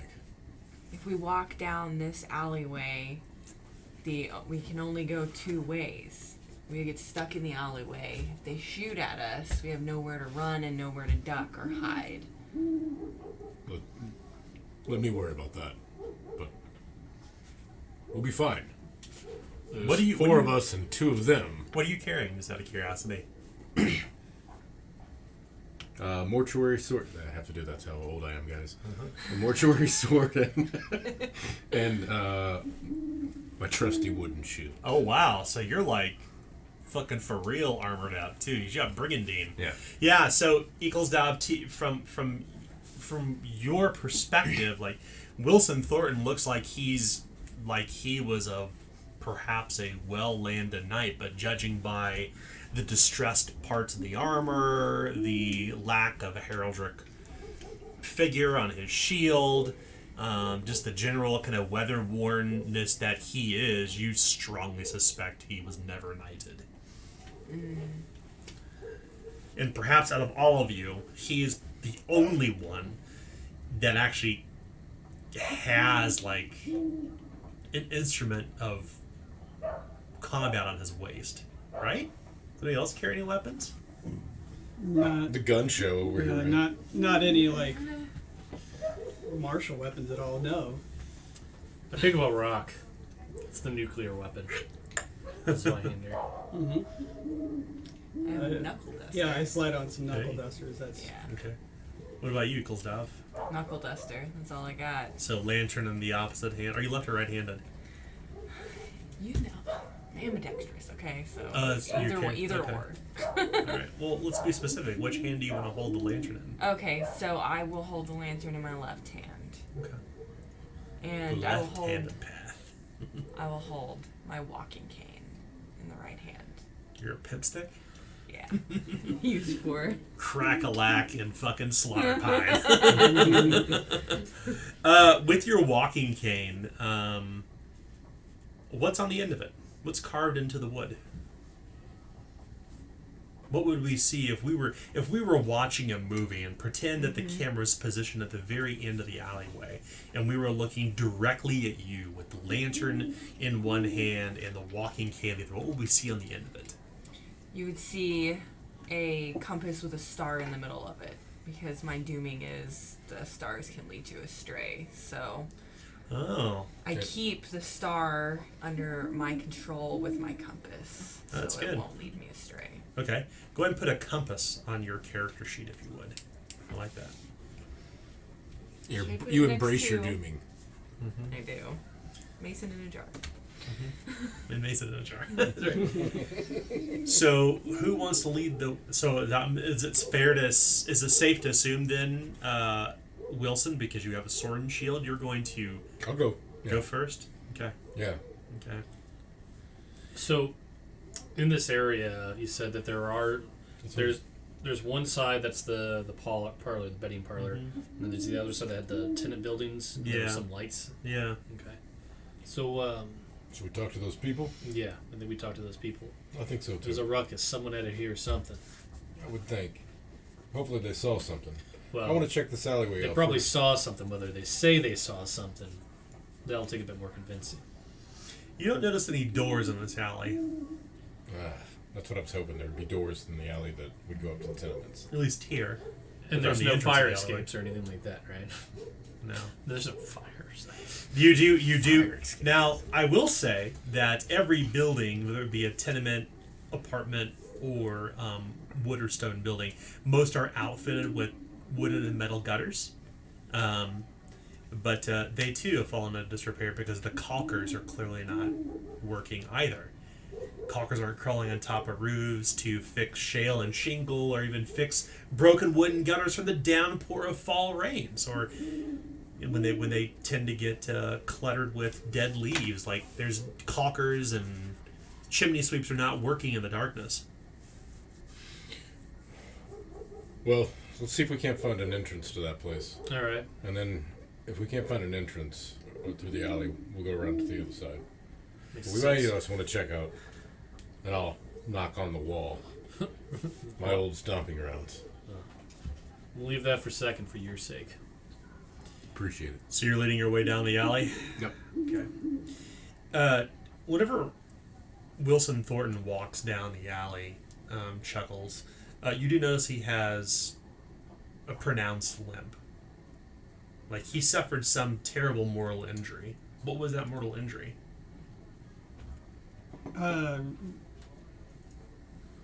Chuckles or You, Adam, what was that mortal injury that Wilson Thornton suffered? it was probably something where he used to have a horse, but the horse stepped on his ankle, and he decided to not keep that horse because he was angry at it. Is it a pretty pronounced limp in your case, Wilson? What do you think? For Tim, what do you think about for your character?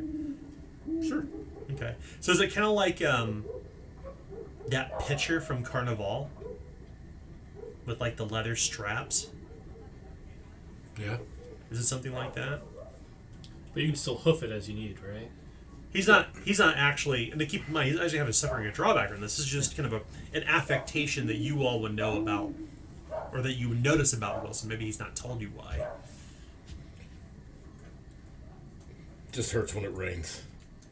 It's good when it gets cold. Yeah. You are Yeah.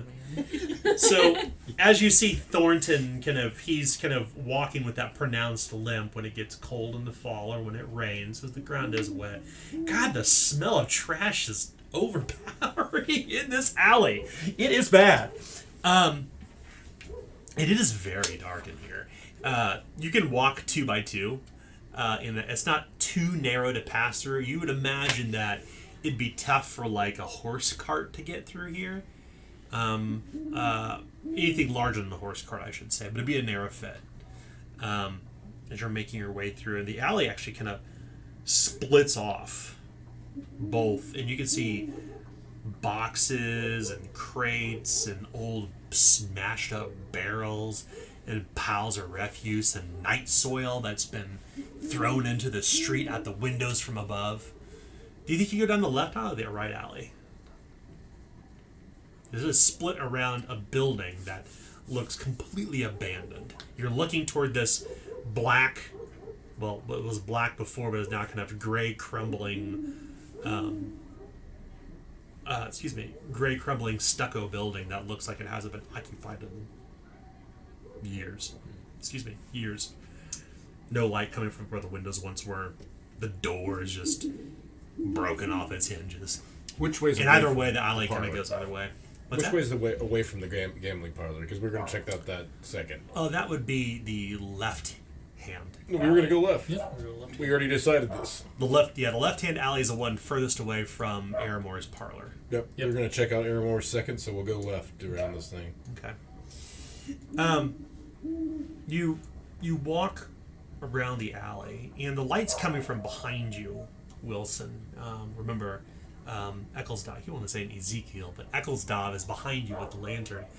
And the good thing is you have some hours left on this pot of oil, but it'll only last you for so long. You've only been outside for about a half hour at this point. Nothing too much to worry about yet. But the sounds of dogs continue. Oh wait, squeeze it. Yeah. What's that? The toy.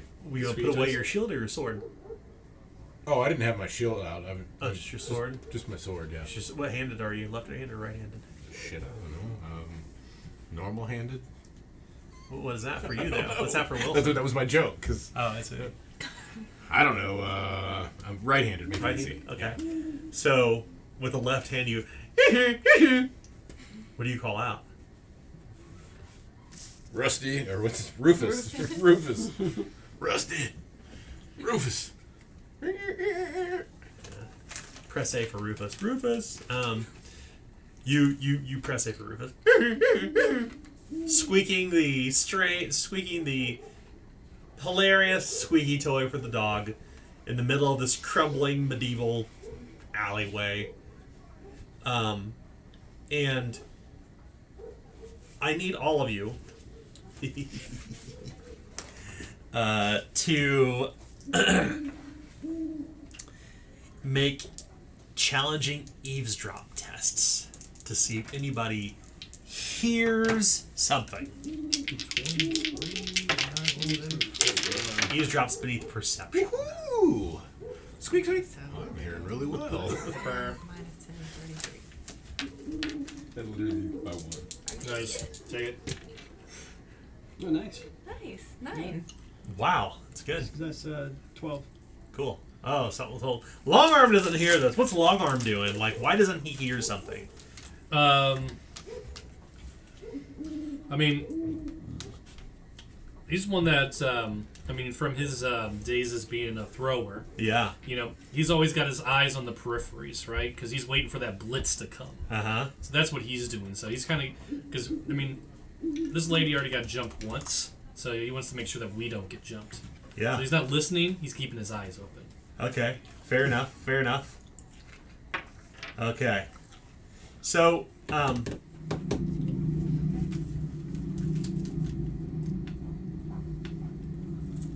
the sounds of the night kind of are a little quieter here in the alley, and for a moment, all of you could swear you could feel the bass.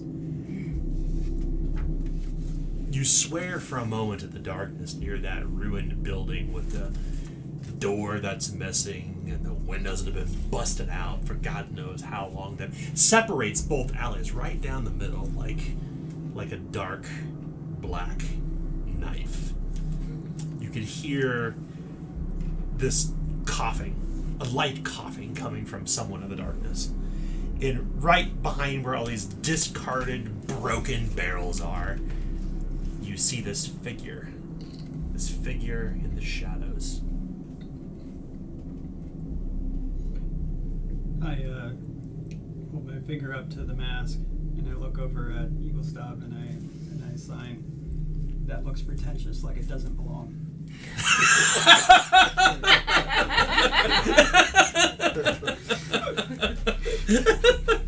And then I say, if only we had your neck scarf. What do you mean? I'm just gonna be like, And he puts his finger back up over the mask, and then he points 2 fingers in the direction that the figure is in. I'm trying to be like them. He's swinging his sword like this. I look over, chuckle, and I'm like, this guy. This knave. And then I just nod up and down. All right, well I'm gonna take that as, hey, come out of the shadows right now. You hear this kind of faint voice as this young, frail-looking woman wearing would be best described as a loose leather shirt tight little brown pants, a big old belt buckle, like that must be made of like beaten copper and tin that looks too ostentatious and so gaudy looking. And of course, around her throat, this loose, long, unattended to cotton scarf and a little skull cap. She says, "Oi, forgive me, I'm just a little..." She looks over and grabs her bottle of whatever she was drinking. "A little bit lost and a bit deep in me cups. All 6s and 7s, what was it? Yeah, all 6s. I'm all 6s and 7s, knaves," she says.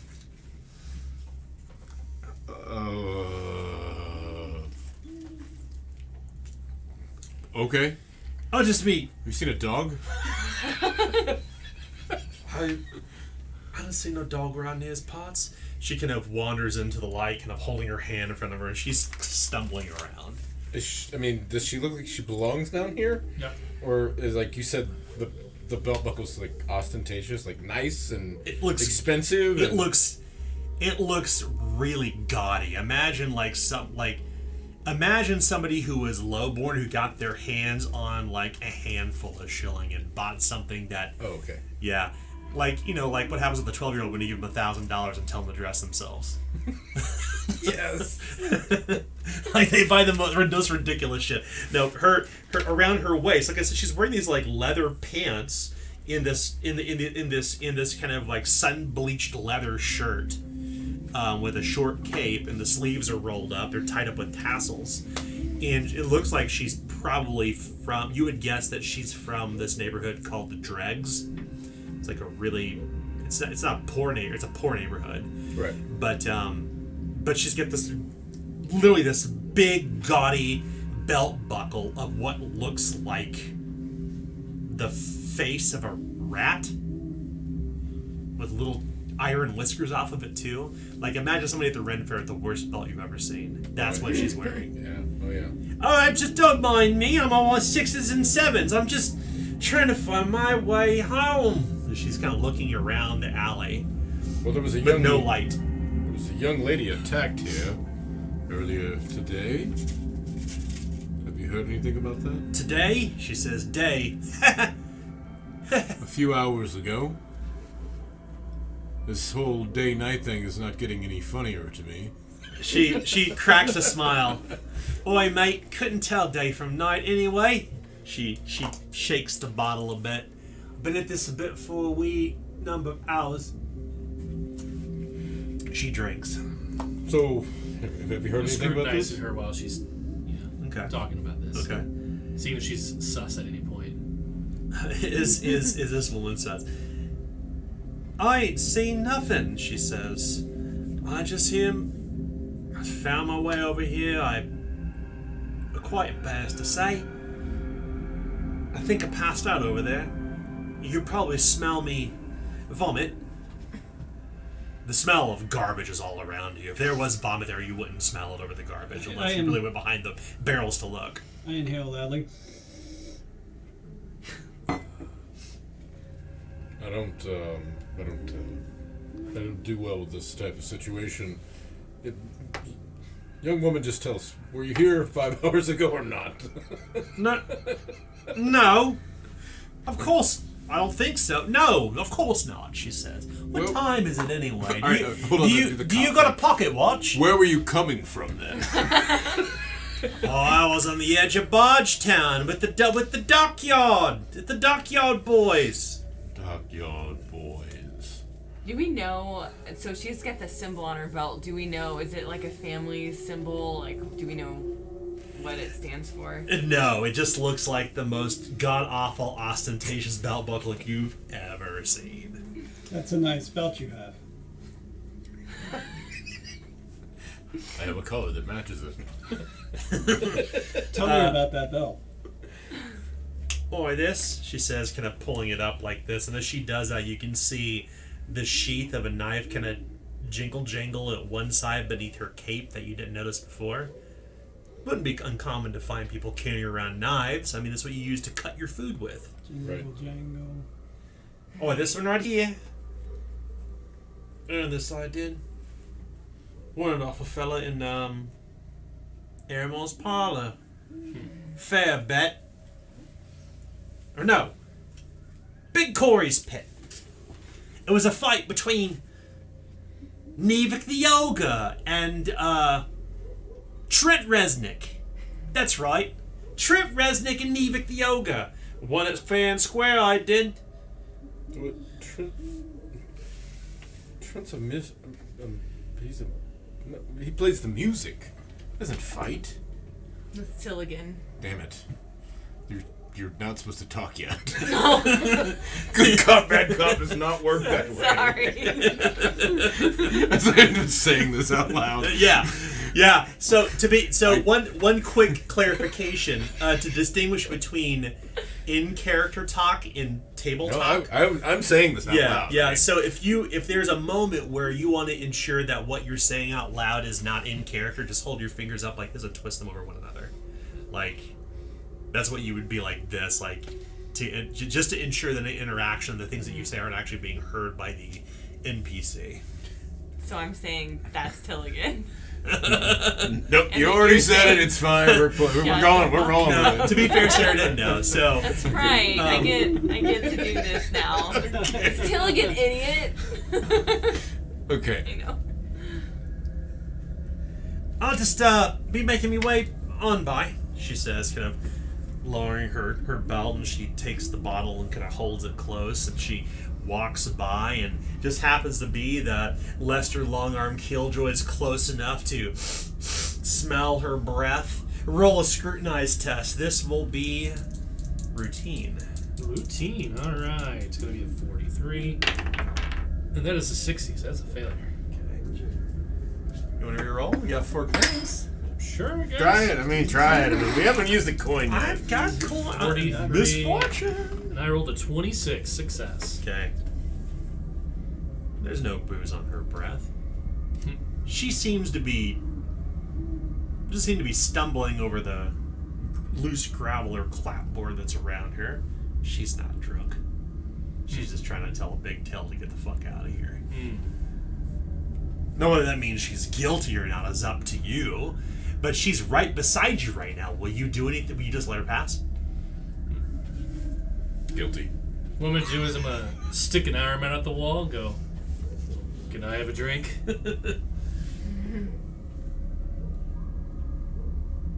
As Longarm does so, in slow motion,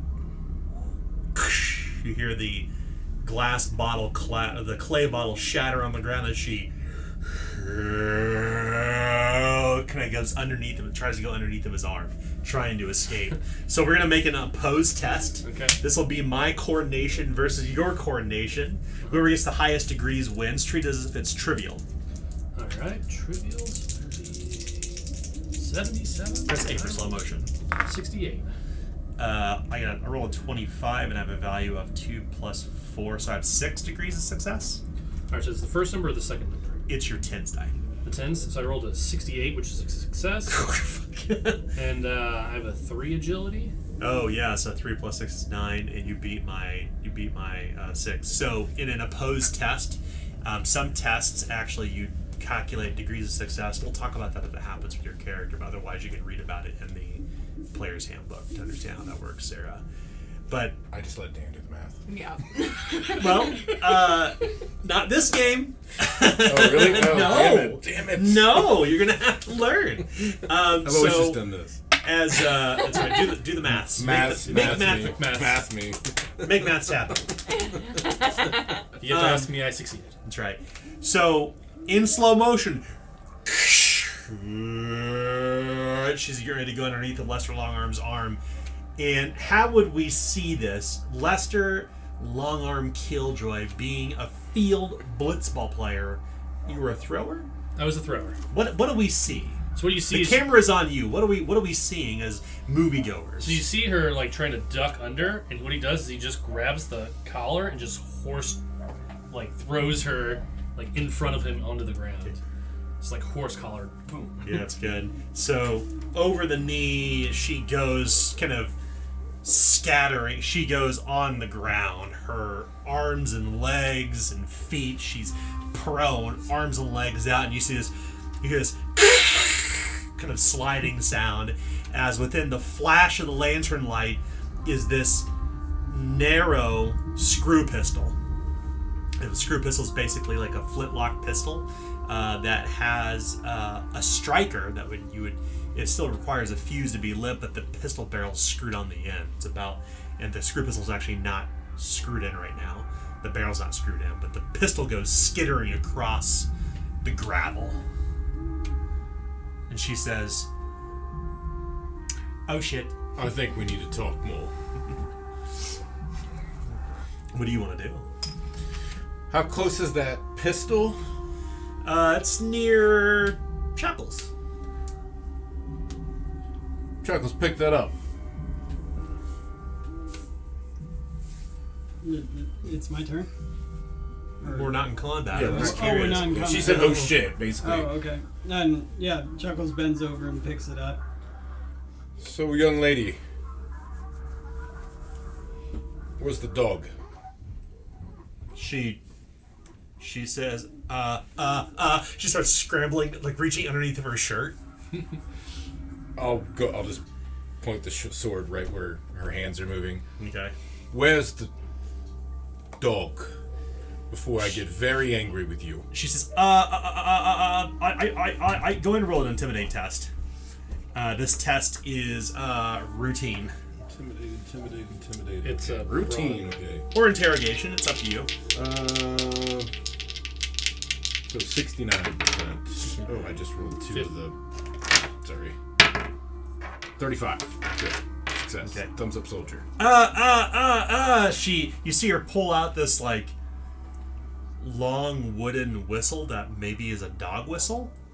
Will you let her blow it? No. Okay.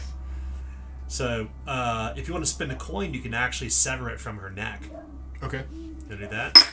Okay. So you you take the sword and you just kind of loosen it, you kind of cut it from her neck and it slides down to the ground. Ho, ho, ho, ho! Parley, she says. Parley! There'll be no parley now that you've lied to me. I'm not lying. I was just Where trying to is the protect myself. goddamn dog? I've had a bad day. I just want the dog, and I want the young lady's purse back. Look, you see this right here? I'm a river rat, okay? She says, holding up the belt buckle. A river rat, right? And we've been capturing dogs for a very special client, and he keeps the canines in the storage room in Airmore's parlor. She says, I don't know who yeah, she says. Were you tasked with gathering like 101 of them? She Sounds pretty Cruella to me. She cocks an eyebrow, unsure how to answer that. All right. Let's figure this out. You're saying that the dogs are in Airmore's parlor in a storage room. Dogs as in plural. You're stealing people's dogs. Yeah, she says. I know it seems strange, she says, but we get a shilling a dog. And you also got the shillings from the purse. You don't have to go any further. We don't. I mean, you took the purse. There were 20. No, there were 3 of us. She says. 20 shilling. I can't. Look, she says, kind of trying to Can I stand up, please? Can I just come on my feet? No, you cannot. She kind of scoots back a little bit. Nope, I'll scoot forward. Where's your purse? It's Your purse before I cut it off of you. It's right here. She looks down to her left leg, and you can see that underneath the leather pant, there's clearly like a purse that's attached to a string on her belt loop that she would stuff into her pant leg. You know, so no one takes it or tries to nick it in the street. In the dock, that is. So what were you actually doing back here? You waiting for somebody else? The kitchen doors. She kind of she urges. She kind of nods toward the right other alleyway behind this building. That's where we bring him in. Perfect. We're gonna act like we have another dog. Bring dogs into the kitchen. No, we bring it to a man at the door. Look, I'm just a foot soldier, she says. Listen, I'm Shelley Thack. Maybe we can be friends, she says. Oh, why don't you pull your purse out and do it real slow? Toss it over to Longarm. Shelley Thack. She told you her name, so I'll give it to you. I'm Shelley Thack. Come on, we can be friends here. There's no need for violence. A river rat, I think is what they. Yeah.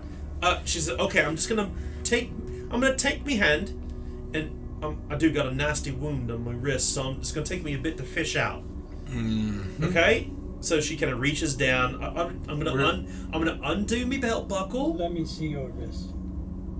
She lifts it up, and you can see that there's this old wound, like an old like an old wound that her wrist is a little bit has this weird protrusion from her wrist. Yeah, so it looks legit. Yeah. Okay. So she kind of reaches down. Would you give me a pop as well, please? Yeah. What do you want? Is there something that's Caffeine free or free caffeine? Caffeinated. caffeinated, please? We got the Take a bubbly. Dr. Pepper. Dr. Pepper, please. Yes. So she's reaching down to her belt buckle. I'm just gonna have to undo my belt buckle for a moment. I'm good. She looks around to first at Chuckles, then to Eagles Dove, then to Wilson, then to Lester Longarm Killjoy. I perhaps you could lend me some modesty for a moment. I do have to undo my belt buckle. No. I think if you look around, we're all adults here. We've all seen it. We've all seen the package you're carrying. Just give me your purse and stop bitching. It's one corruption for Wilson. Chuckles will turn around. I will look at her. I will keep an eye on her. If you guys want to turn around, I can keep an eye on Let's her. just gonna back I up. don't But he's believe in gonna your squat modesty. down into the position like when you're in the lineup to like where you're about to go like charge. You're someone. taking a knee. No, I'm taking the squat dance where I'm like this Stance. to like ready to charge and like, tackle. Okay. It's a stance. Are you going to give her the modesty she asked for a long arm? No, I'll give her a little room. You will gain one corruption. That's fine. So she will reach down and she undoes the clasp on this god-awful belt buckle. Like, it's god-awful. Rat-faced bastards. And she kind of reaches down into the waist of her pant, and she pulls out this kind of leather string on the end of it, this long kind of extended leathery sack that jingles. It's there's at least 25 jink in here, she says. Oh. You can count it, she says, as she kind of I'll pull out the 20. hold on, I can't get the damn hold on, I have to get the knot undone. Alright, you're stalling for your friend here, obviously. Let's make sure nobody's coming up behind us. All right. I'll keep an eye out down one path. Well. A man is kind of working the leather of one glove that you can see is knobbed with iron on the knuckles the other side, like he's working in a blitzball pitcher's mitt. What do we have here? You're right, Thack, the man says. Shelley says, they've got me screw pistol, and this one's got a big long knife trained on me. And as you turn around, you can see there are two people from the alley you had come down with no light. It's a big sword at her neck. I'm about to knock her the fuck out, and then I'm gonna come and take you two out too. So, give me the damn dog back and the money. And this all goes away. He turns Square toward deal for me, in my opinion. He turns toward his friend, whose head is covered in a hood, and the man kind of, you can hear a chuckle come from beneath the hood, but you're not sure if it's from a man or a woman. And he looks back toward you and says, "Seems like you wandered down the wrong alley tonight, friend." Okay. You're not gonna cut her. If you did, I'll take the you'd side have- of the blade, you'd have- bap her in the side of the head, and try and knock her out. Oh yeah, easily done. Just whack! He spins around, takes the hilt of the weapon, and knocks her out. So I will say that a real quick interjection is that Slaughter Pine is known for being a fairly lawful town, although people are certainly allowed to carry weapons openly in the streets. The days of the wild Slaughter Pine are coming to its end until the eternal night. Then the Night Watch just kind of up and have been struggling to keep up with whatever's happening in the city. So there are clearly the laws are written for the rich, meant to punish the poor. And doesn't necessarily. And murder is a capital crime, obviously, in Slaughter Pine, but it's more of a capital crime for somebody who's born of lower stock to murder somebody of higher stock. So, Well, I'm good. yeah. So, but just to be clear, typically, when it comes to knives, or as they would say, or it comes to clubs, it's going to be a pretty brutal fight. If it comes to knives, somebody's going to die. And to carry a weapon on your waist like a sword in the open is an invitation for. It's an invitation to. It intimidates those who are not carrying weapons. It is an invitation for violence in other situations. You know how to use that sword, I see. The man says. And you're next. I'll call him out. So, uno momento, por favor. So you crack her over the head and you knock her out. But what's happening during this time? Like, clearly other things are happening. You were kind of, if I'm not mistaken, you were kind of behind her in the alley, ready to tap here. So if we can assume that, as an example, Wilson is standing in front of her, you're behind her? Yeah, like I was gonna basically, position myself to where if she tried to run at all, I was gonna charge her. So like, do you mean like, am I like past her? Yeah, you passed her. Yeah, I would be past her. Okay. Because we obviously we wouldn't want to have surrounded her, because that's just blitzball tactics. You surround the target. That's right. And then you crush it, right? That's right. Crush. Exactly. Crush. Crush. Yeah, Blitzball has a strange mixture of like big wooden bats, strange bloated pig sacks, catcher's mitts, anything as long as it's not a blade is allowed, clubs, sticks, thick boots. Where is Eaglesdov in all of this? Like, where are you positioned? I've still been directly next to Wilson. Okay, with the lantern. Yeah. Okay. So I'm kind of holding it. I was holding it over her while we were talking to her. Okay. And She now was supposed to be good cop. Good cultist, bad hedge knight. It's only been bad, though, realistically. But I was shocked by the men, so I turned it around the light to see who they were. Okay. What about Chuckles? Where's Chuckles' position? Chuckles either saw the two people first, or is just now like maybe turning around to see them, because Chuckles turned around to give her privacy. Yeah, that's right. Is it possible that Chuckles is strategically positioned behind them? Like maybe they walk by Chuckles without realizing it? Yeah, it's possible. It's also possible that like Chuckles is just now going, oh, what? Okay. Because let's find out. Yeah. How about Chuckles rolls a challenging awareness test, and let's see exactly if you saw them before they saw you. Okay. If you succeed, they didn't see you. Challenging awareness will be 23. And 74 won't. Whoa. Okay. So, that makes sense. So, you crack the Shelly Thack over the head with the butt end of the weapon. And keep in mind, in this situation, Shelly is helpless. Right. So when somebody's helpless, you have two choices. You can either just kill them with one stroke of the sword or whatever it may be, or you can choose to knock them out, which requires no rolls. It's just they're helpless. They can't do anything. They can't resist. You don't have to roll skill tests to hit them. They're just in a bad position.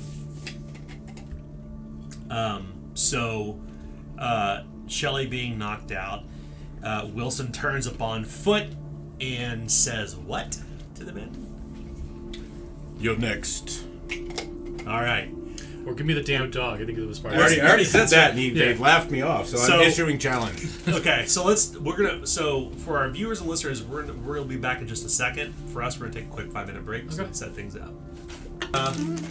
We're back, and I think that at this point we should probably just jump right into our first fight of the new game, because it makes the most sense. I mean, things are about to get nasty. And we can just bring this music down and then bring up.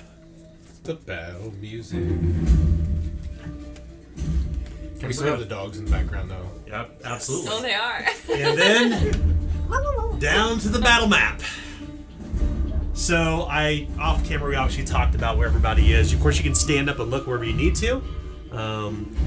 So as I mentioned before, you are in that dark alleyway, kind of positioned around here. We know where everyone's kind of at. Once again, we have Wilson, who's near Shelley Thack, who you knocked out, and we have Eaglestav behind them is Lester Longarm. The two river rats who are here, and then just adjacent to them in the dark, or in fleeting shadows, is Chuckles. So who's the top of the initiative list? I am. Lester. Okay, you got the initiative dragon there. Yep. So Lester is first. He's going to, grab a rock, because why not? I got a rock. You picked up a rock earlier. I did? Yeah, okay, so I got the rock already in hand. Then, the nearest guy, I mean, I'm just gonna chuck a rock at him then. Okay. So, hike. hike. It's 1, 2, 3, 4, 5, 6, 7 yards away. Okay. I have a perception bonus of 3.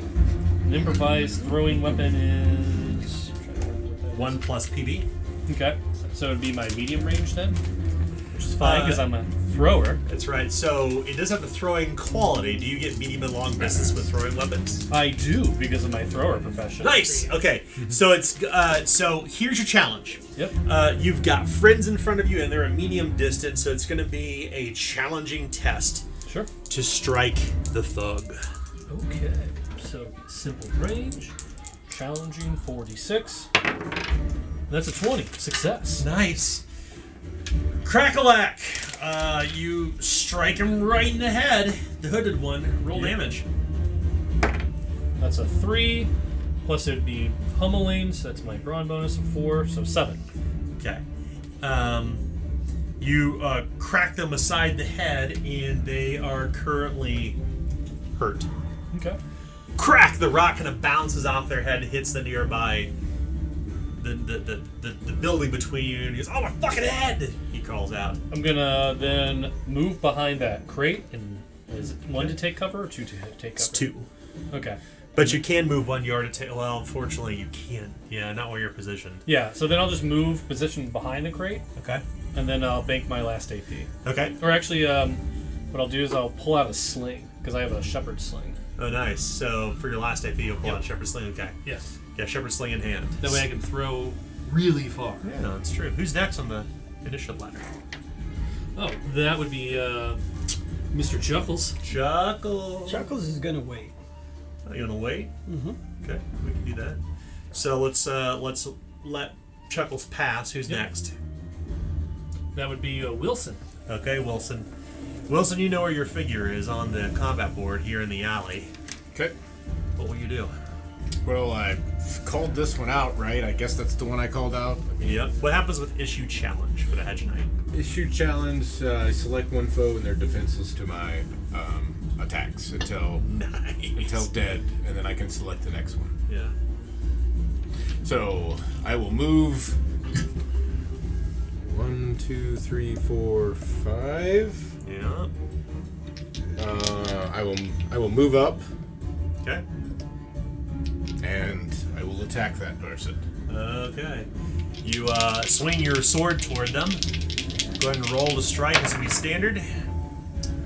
And that is a critical success. Oh! Nice. Roll damage, add 1d6 on top of it. Remember, when you roll phase 6, it explodes. Ow. 6 plus 12 points. Nice. You bury the sword. I have a vicious sword. You did so- 12 points? Yeah. Lightly wounded. Okay. So roll 2. Moderately wounded. My apologies. Okay, So so roll 3. You normally roll. So I roll an 1d6 on moderate, and because it's vicious, you actually roll 2d6. So let's see if they're injured. Okay. No. Okay. No injury. Okay. Anything else you wish to do? You have 1 AP left. I'm gonna bank that AP because Okay. I needed to dodge, parry, move, Okay. poop. All right, so Who's next on the initiative I'd ladder? like to go now. Oh, you want to go? Okay. Yeah. Just wanted to make sure that I wasn't Yep. like putting myself in a situation where I'd So be. flip Chuckles' initiative down the ladder. Okay. So Chuckles now goes after Wilson, right? Yes. Right. And so Chuckles is gonna move.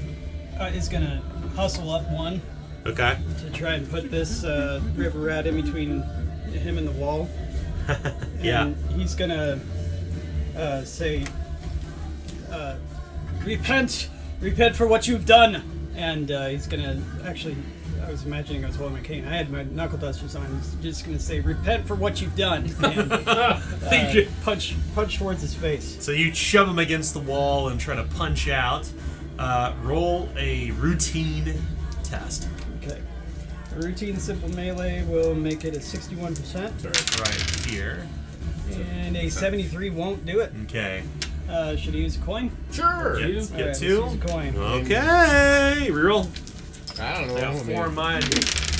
Get this thing. And a 06 will succeed. Oh Nice. man! The first blow, you bury your knuckle dusters and you kind of pulled away with bits of dust and stucco from where you punch the wall, and then you kind of come back and with an uppercut, roll damage.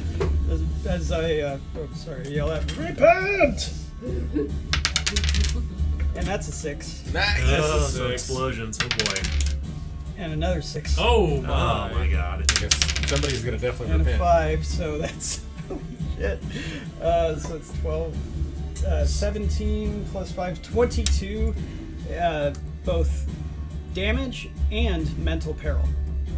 That's right, because you inflict Just peril. How much damage did you do? I'm sorry. 22. So, do you want to kill the river rat, or do you want the river rat to live? Oh, I want the river rat to live. Okay. Yeah. All right. So you're gonna knock them out. So describe what happens.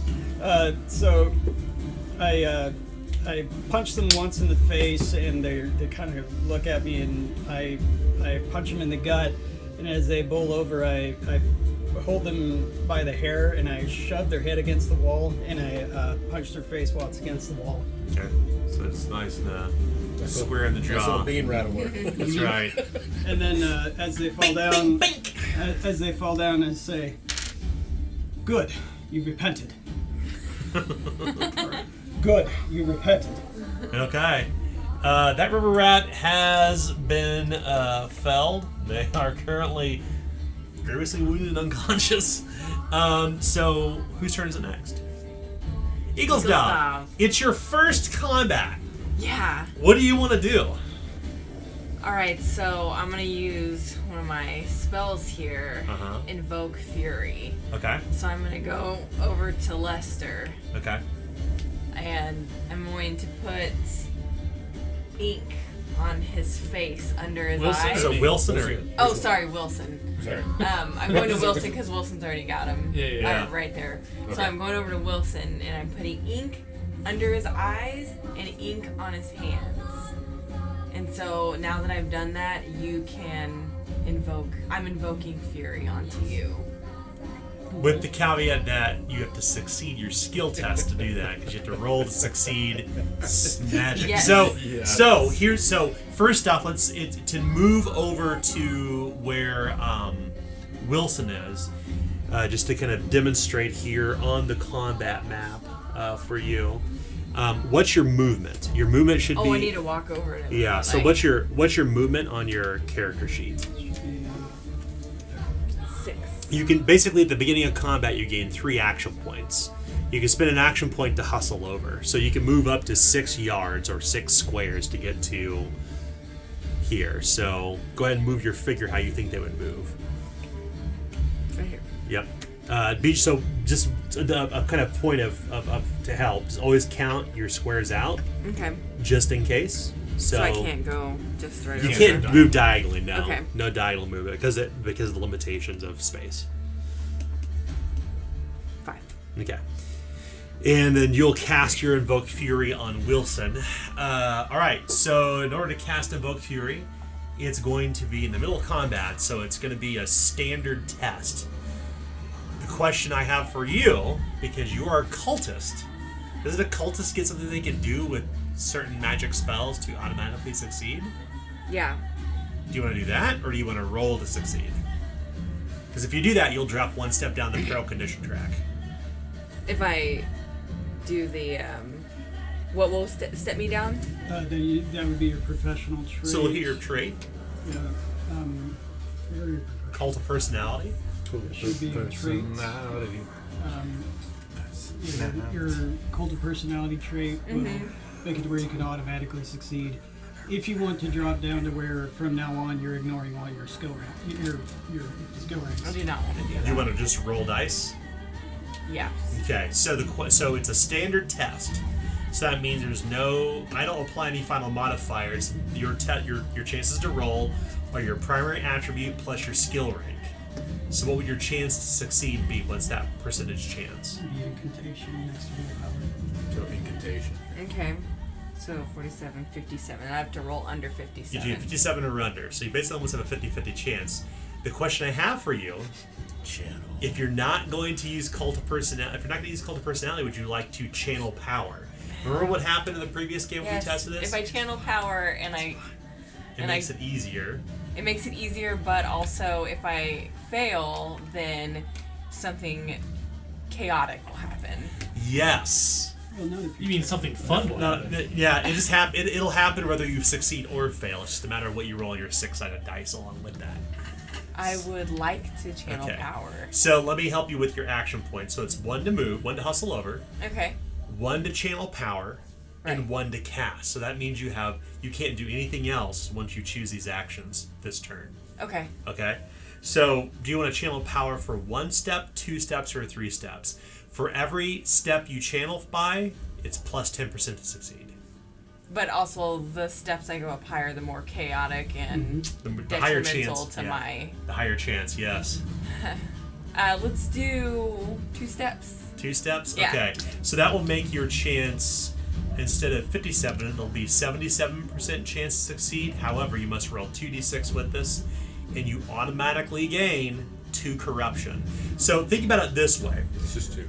Yes, it's just 2, but think about it this way. Basically what happens when you channel power is you're kind of reaching deeper from the magical well where all of your magic power comes from. You're actually calling to gods whose names you don't know.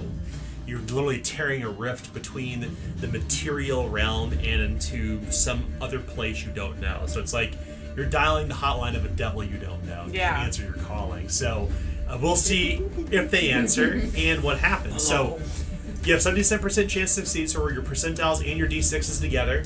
Okay. Yep. Roll all ones. Handful of dice. Oh, I need to do 2 d6s, Yep. right? It's Okay. 2 steps. Oh. You've got 1 coin left. So it looks like you failed that roll, but do you want to re-roll with the coin? Yeah, go ahead. It's your first combat. Come on, use the last coin.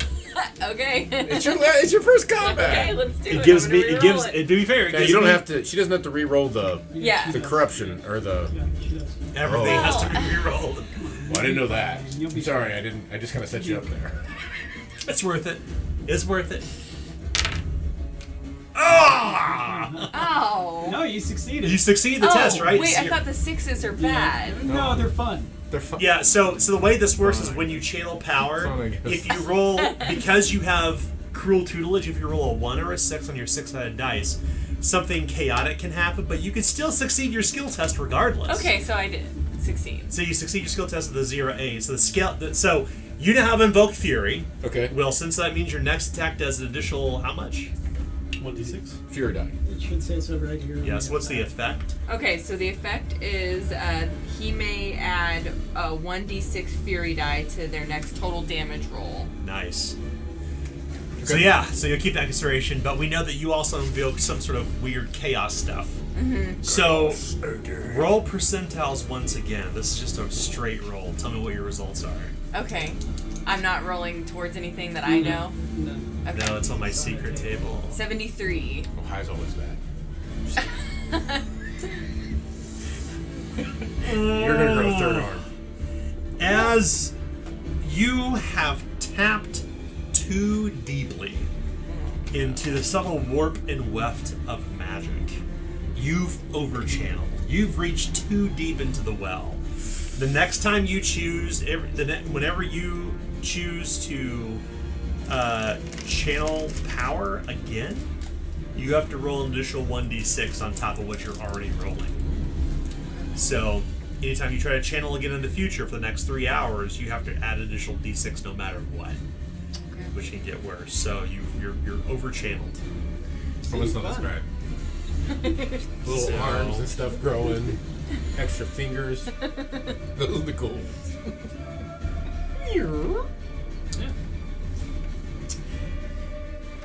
I'm gonna write this down real quick. I'm gonna keep this on my side.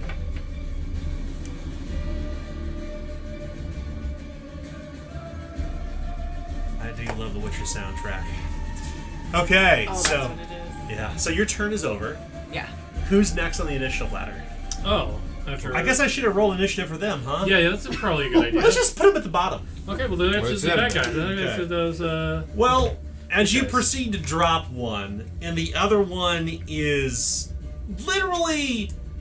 literally just one left, and they catch wind or catch sight of what Eaglesdov does and can see this weird little tear like in the fabric of reality, like imagine like a zipper that opens into pure chaos.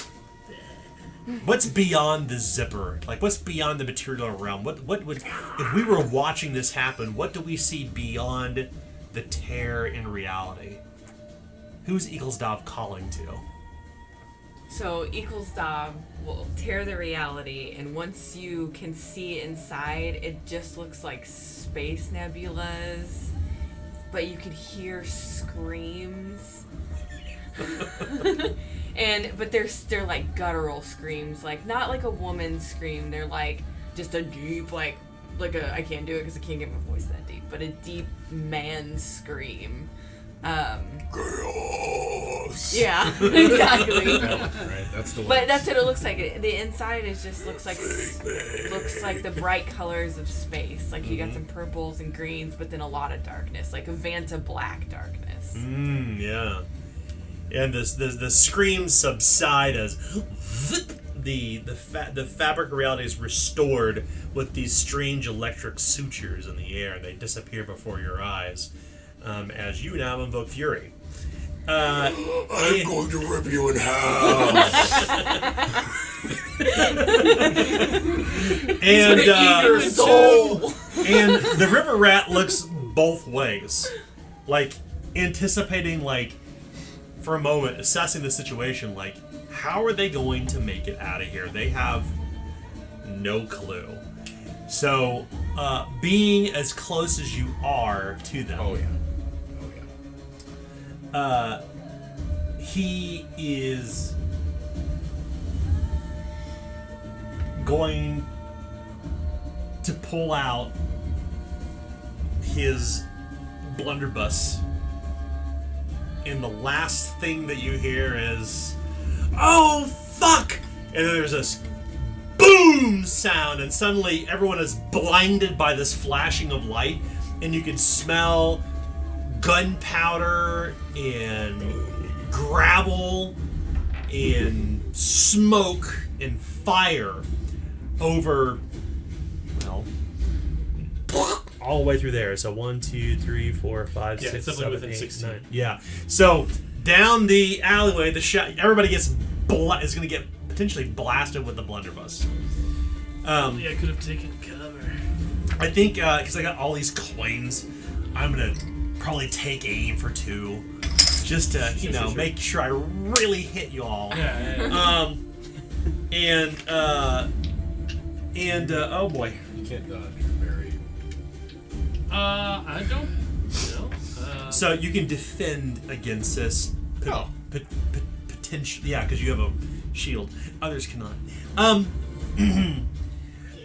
Get small, get small. And You do the Captain America thing where you jump up and you like his spin the ball. chance, and I just want to kind of show off. Like if you're looking down the alley, like Yeah. blam, everybody there. So that's pretty bad. So we're gonna turn it this way so you all can see this clearly. He's just kind of firing down the alleyway. His chance to strike while taking aim is 75. He's got this. So I rolled 59. All right. So unfortunately for Lester Longarm and Eaglesdob, there's nothing you can do to avoid this attack. Yeah.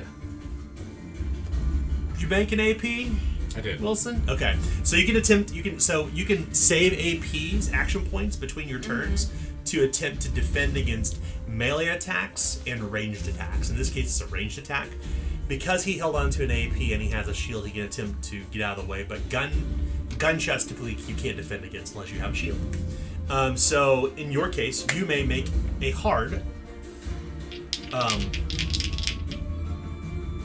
simple melee test. Okay. So that's a 42%. I rolled a 34. Nice. So you're not shot. Everybody else is. Sorry. You had your shield. You could have shielded me too. Yeah. It's rude. He's not a man at arms, though. I'm not. That professional. If he had a man in arms profession, he could actually do that for you. It's really With their cool abilities. but- Yeah. I rolled a 1, and I explode on a 1 because it's You did explode gunpowder. on a 1 because it's So gunpowder, that's 1 damage plus 5. I'm gonna explode that too. Why not? So we'll call it a 6. So 6 plus 1, 7. Plus 5 is 12. Plus 6 is 18 damage. So you suffer 18 damage, Eaglesdob, and that's to your damage threshold. And Lester Longarm Killjoy That's suffers your 18 roll. damage. This is your damage. And So, it goes past this one, that one, and that one. So you're going to move a total of 1, 2, 3 steps down the damage condition tree. Go ahead, run. And that Okay. is right here. So I'm seriously wounded. Yes, you are. oh, you are. I'm seriously wounded. So if you're seriously wounded, I need you both to roll a D6, 2d6 cast dice. If it lands on phase 6, you suffer a persistent injury. 1 and a 5. You really need to. Oh, no. Those 6, you need to get different dice for being a magic user. So these are both really bad, right? The 1 and the 6. No, No, the no, 6. The 6 is, if it lands on phase 6, you just suffered an injury. Those little garbage ones. This is my garbage dice, never roll 6. Well, Eaglesdob, it wouldn't be your first game session without An injury. conjuring some chaos and then suffering a serious injury. So go ahead and roll percentiles again. Oh, so sorry. Okay. 18. Good. Low's good. Low's good. Low's good. Don't ever roll 100. Because it means you move up to the next table. Go ahead and roll again. If you roll 100, you go to the next one. It's 99 and 100, right? Go to the next It table. could even be a little bit under that, too. I don't remember the exact. I don't Yeah, either. there's It's a been bit a of a long range. time since since I've seen somebody. It's always Adam that does that. Seriously. Yeah. Guy rolls more 100s. If that was a powerful thing to roll, he would be doing really well. Digitally, though, I didn't struggle with that problem. It's just- Yeah. Digitally you're fine. And whenever I'm a GM, my dice perform fantastically. But as a player, you're 100 rolling some. Yeah, you roll a lot of hundreds. He does. Yeah. Like Good to be like back. Vegas odds, like in your too good to be true in a lot of hundreds. So, Eaglesdov, the bits of gravel that were kind of stuffed in the end of this blunderbuss bury itself, and you're now suffering from a busted kneecap. Oh no. That is a persistent injury, and you are bleeding. Eaglesdov begins to bleed, which means you'll need to be bandaged up. But more importantly, a busted kneecap, until you fully recuperate from it, means that anytime you fail any agility-based or brawn-based skill tests, you suffer 2d10 plus 2 peril. So you're kind of... And I put it all in your card, by the way. Okay. That card should be your injury tracker. So yeah, that's your end. Because it's a serious injury, you gain another 6 corruption. Because whenever you suffer injuries, you are invariably impacted by it. You will carry that injury with you for the rest of your life. At least the after effects of that. So as he looses the shot, takes aim for 2, fires for 1 after I use 2 action points there. I've got technically 2 action points remaining. And here's what he's going to do. He technically has the shotgun baying trait, which means he can reload that thing for free without having to spend action points, but that's not what he's going to do. The River Rat knows that he is clearly outclassed, outnumbered, needs to get the fuck out of here. So he's going to try to knock Wilson down, first and foremost. He needs to get out of here. He needs to make sure Wilson doesn't like swipe at him when he tries to run away. So if we're looking down here, so Wilson, he's going to attempt his, he's going to make a coordination test. But he's going to take aim for that one last AP he has. So he'll take aim for 1 AP and trim to knock down. So his chance to strike is 60% to succeed. Okay. I rolled a 79. I'll spend a coin to re-roll that. He's not going to be able to get away now. I still got 1 coin left. Oh. You gave me all your coins, everybody? 27, he struck. So you can attempt to resist with a challenging athletics test. 49, 72. I did not make it. Oh. So But I will also use a coin. to reroll? Okay, I'll take that coin. Please hand me the coin. Sorry. Thank you. No, it's okay. And I will use another No, coin. You cannot do that. Yeah. Once you fail, you fail. So at first, Wilson kind of what does this bit, and then finally the River Rat drops down with the smoldering barrel of the blunderbuss still in hand. He sweeps out from underneath Wilson, and Wilson falls prone onto the ground. And then he proceeds to fucking run. I still have to you. Charge away.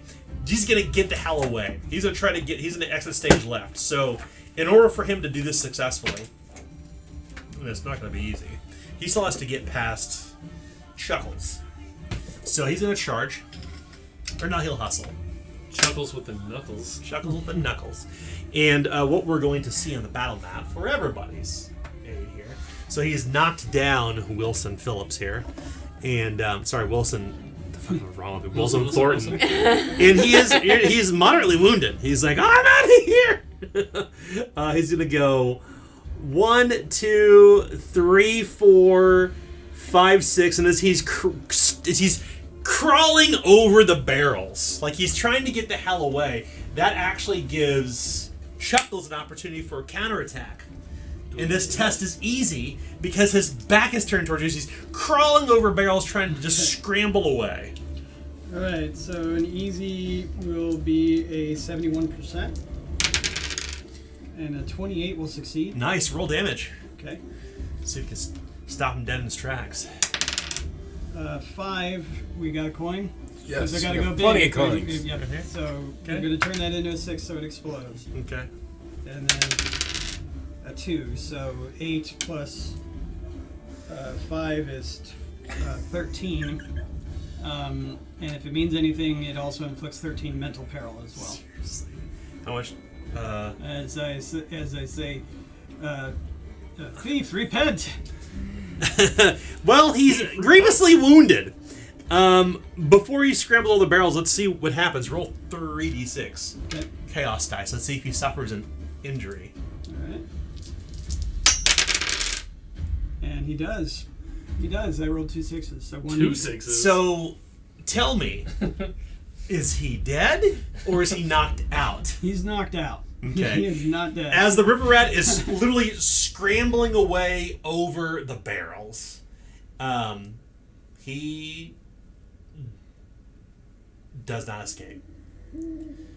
It all kind of comes to a quick close as you bring these three river rats quickly to heal, but not without some sore memories of what's happened. As you look to Eaglesdob, she is bleeding profusely from the leg. When you are bleeding, to be clear, if you are not bandaged up within a number of minutes equal to your if you're not bandaged up within a number of minutes equal to your bronze bonus, you will bleed to death. Do you have a band-aid? I do not have any bandages. Does anyone else? Band-aid. Bandage is what I meant to Yeah, say. bandage. Yeah. So basically what that means I for do. you, Sarah, is not I'll- only do you have that injury, but when you suffer an injury, you always begin to bleed. And when you start bleeding, that's when your life's blood is pouring out on the ground, and you will bleed to death unless somebody bandages you up. So when you use a bandage, He's got one. okay. Thank God. That's it. You're gone. That's the one. So Wilson comes up and quickly begins to get you bandaged, and almost immediately chuckles as you assess the situation. You have a skill rank in heal. You know that she has suffered from a busted kneecap, and she's clearly injured. Like, you can feel this pain right underneath your kneecap. Like, you've got bits of boot nails and gravel wheels they stuffed inside this blunderbuss that just like impacted the inside of your leg. It looks really fucking nasty. You're gonna need to be treated, which is a whole other thing beyond being bandaged. Because injuries, so damage can be restored by being healed by somebody who has the right skill, or by taking laudanum. Damage does not heal naturally by sleeping. Peril does, but damage does not. In the case of injuries are really bad. They last for days or perhaps weeks, but they must be treated properly by somebody who can do it. Okay. providing they have the appropriate tools. Your knee's injured, you should not put any weight on it. And then I dragged the one that tried to get away over, and I sign at her, did he see what you did? Did he see the tear? Oh, are you asking if the river rat saw the tear? Mm-hmm. He saw the tear. And I say, you want to do it or you want me to? Do what? Of course. And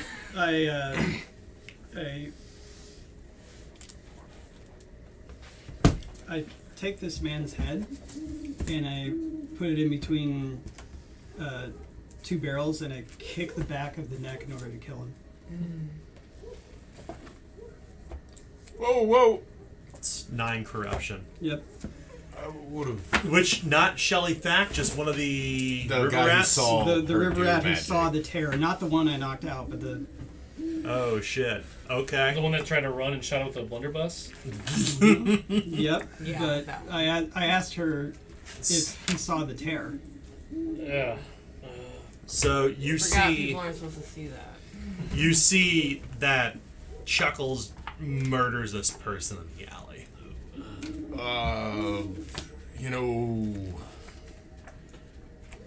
Okay. I mean, That one usually broke its when neck asked when it was on questions the first. barrels, I guess. That one... We can ask that one questions. I don't That care was- about The other two are incapacitated. They're unconscious. Shelly Thack is lying on the ground, if you can imagine, like stars and birds spinning overhead. And the person with the hood's been pulled off their face. It's this bald-headed, kind of Flintstone-looking, square-jawed, like 5 o'clock shadow dipshit with a broad nose that's been busted too many times and a big black eye and cauliflower ears. You imagine this man's probably some sort of pit fighter. Let's It's in lots of scuffles. How close is the the local watch I station. want to check to see if they have whistles as well. Yeah. So you kind of get underneath there, and you realize they all have these long kind of almost like they would look like dog whistles when you blow it just a little bit. Like it's clearly like a normal whistle. It's meant to be disguised as a dog whistle. Yeah, I'm gonna take them off them, and I'm gonna put one on. Snack. Anyone else want? You pull it off. Yeah, I want one. Sure. Yeah. Okay. So put a signal whistle on your trappings. Pick that blunderbuss up too. Where's this back here with Shelly? Where's this door that enters into the kitchen? So she was on the left-hand side of the alley. The door she was talking about was in the opposite alley. Oh, it's over here. Yeah. So they were talking. We still got to get the dog. That one fell. We'll turn the other two into the watch. I pick up Shelly. Let's go to the door. So we got a plan. Like we open the door. We I'm ask. going to for knock on person. the door. I'm going to throw Shelly in. I'm going to ask for the dog back. I'm going to say, we've had a bad night. They've had a worse one. Give me the fucking dog already. So your intention is to go to the door and see who answers. Yep. Okay. You throw Shelly Thack over your shoulder. Who has the other river rat? I'll take the other one. Okay. Trade them the people for the dogs. Is that the idea? Be my plan. I would grab that blunderbuss, and if he's got a pistol or something like that, Yeah, I'm pat going him down. to take it away from him. Yeah. The one that there was only one blunderbuss. Yeah. The other one is armed with knuckle dusters. Okay. Shelly Thack has a screw pistol, Yeah. So and Which he's already got. you find 4 shot between all of them. okay. If you're two. I don't Go through their things. Also, sorry, I should mention that there's also at least 20 shilling among them, plus, because coins are a thing in this game. Oh, okay. I was gonna say just Yeah. take the 20 for what's her name, but They have coins. But if you want to like rifle through their pockets, so you want to do that. Let's take this. You want to loot them? Lester's not a. I was just gonna give all the money to the girl anyway. Isla. Isla. Didn't Shelly have a knife on her too? She did. Yes, she has a stiletto. Oh, put that in my boot. Well, Taking everything So off this girl. if you're going to start, taking everything. so if you start scrounging through their things, you need to account for their encumbrance. So let's sequence this because we're doing a lot of things at once. So the first sequence of events is if you're going to root through their pockets and loot them, we need to account for encumbrance because it will impact your initiative in future initiatives. So, does somebody want to take the blunderbuss? Either that or we break it. I can take it. Okay. So to be clear, a blunderbuss is 3 encumbrance. You don't want to take the 4 shot. Yes. Okay. I mean, I can put that on. Yep. Take on the 4 shot. You want to take the stiletto? Yes. Who's taking it? 1. Stiletto's a 1. Yep. I've Stiletto had whatever is campaign I've 1. ever- Yep. Yeah. Yeah, you have. And it's and stilettos are fast, vicious, and weak. Yeah. Knuckle dusters. You want to take those? I'm good. I already have them. Okay. Coins. You want to take those? Up to you guys on the coins. I mean, we're gonna have to pay for a doctor, so Yeah, I'll take taking the them. coins. Very true.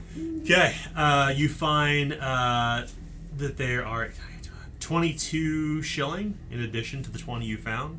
Sorry, 22 brass pennies. I'm so sorry. 22 brass pennies in 6 shilling. So 26 shillings, 22 brass pennies. That's right. So They just must add have that got. to yours. They must have got.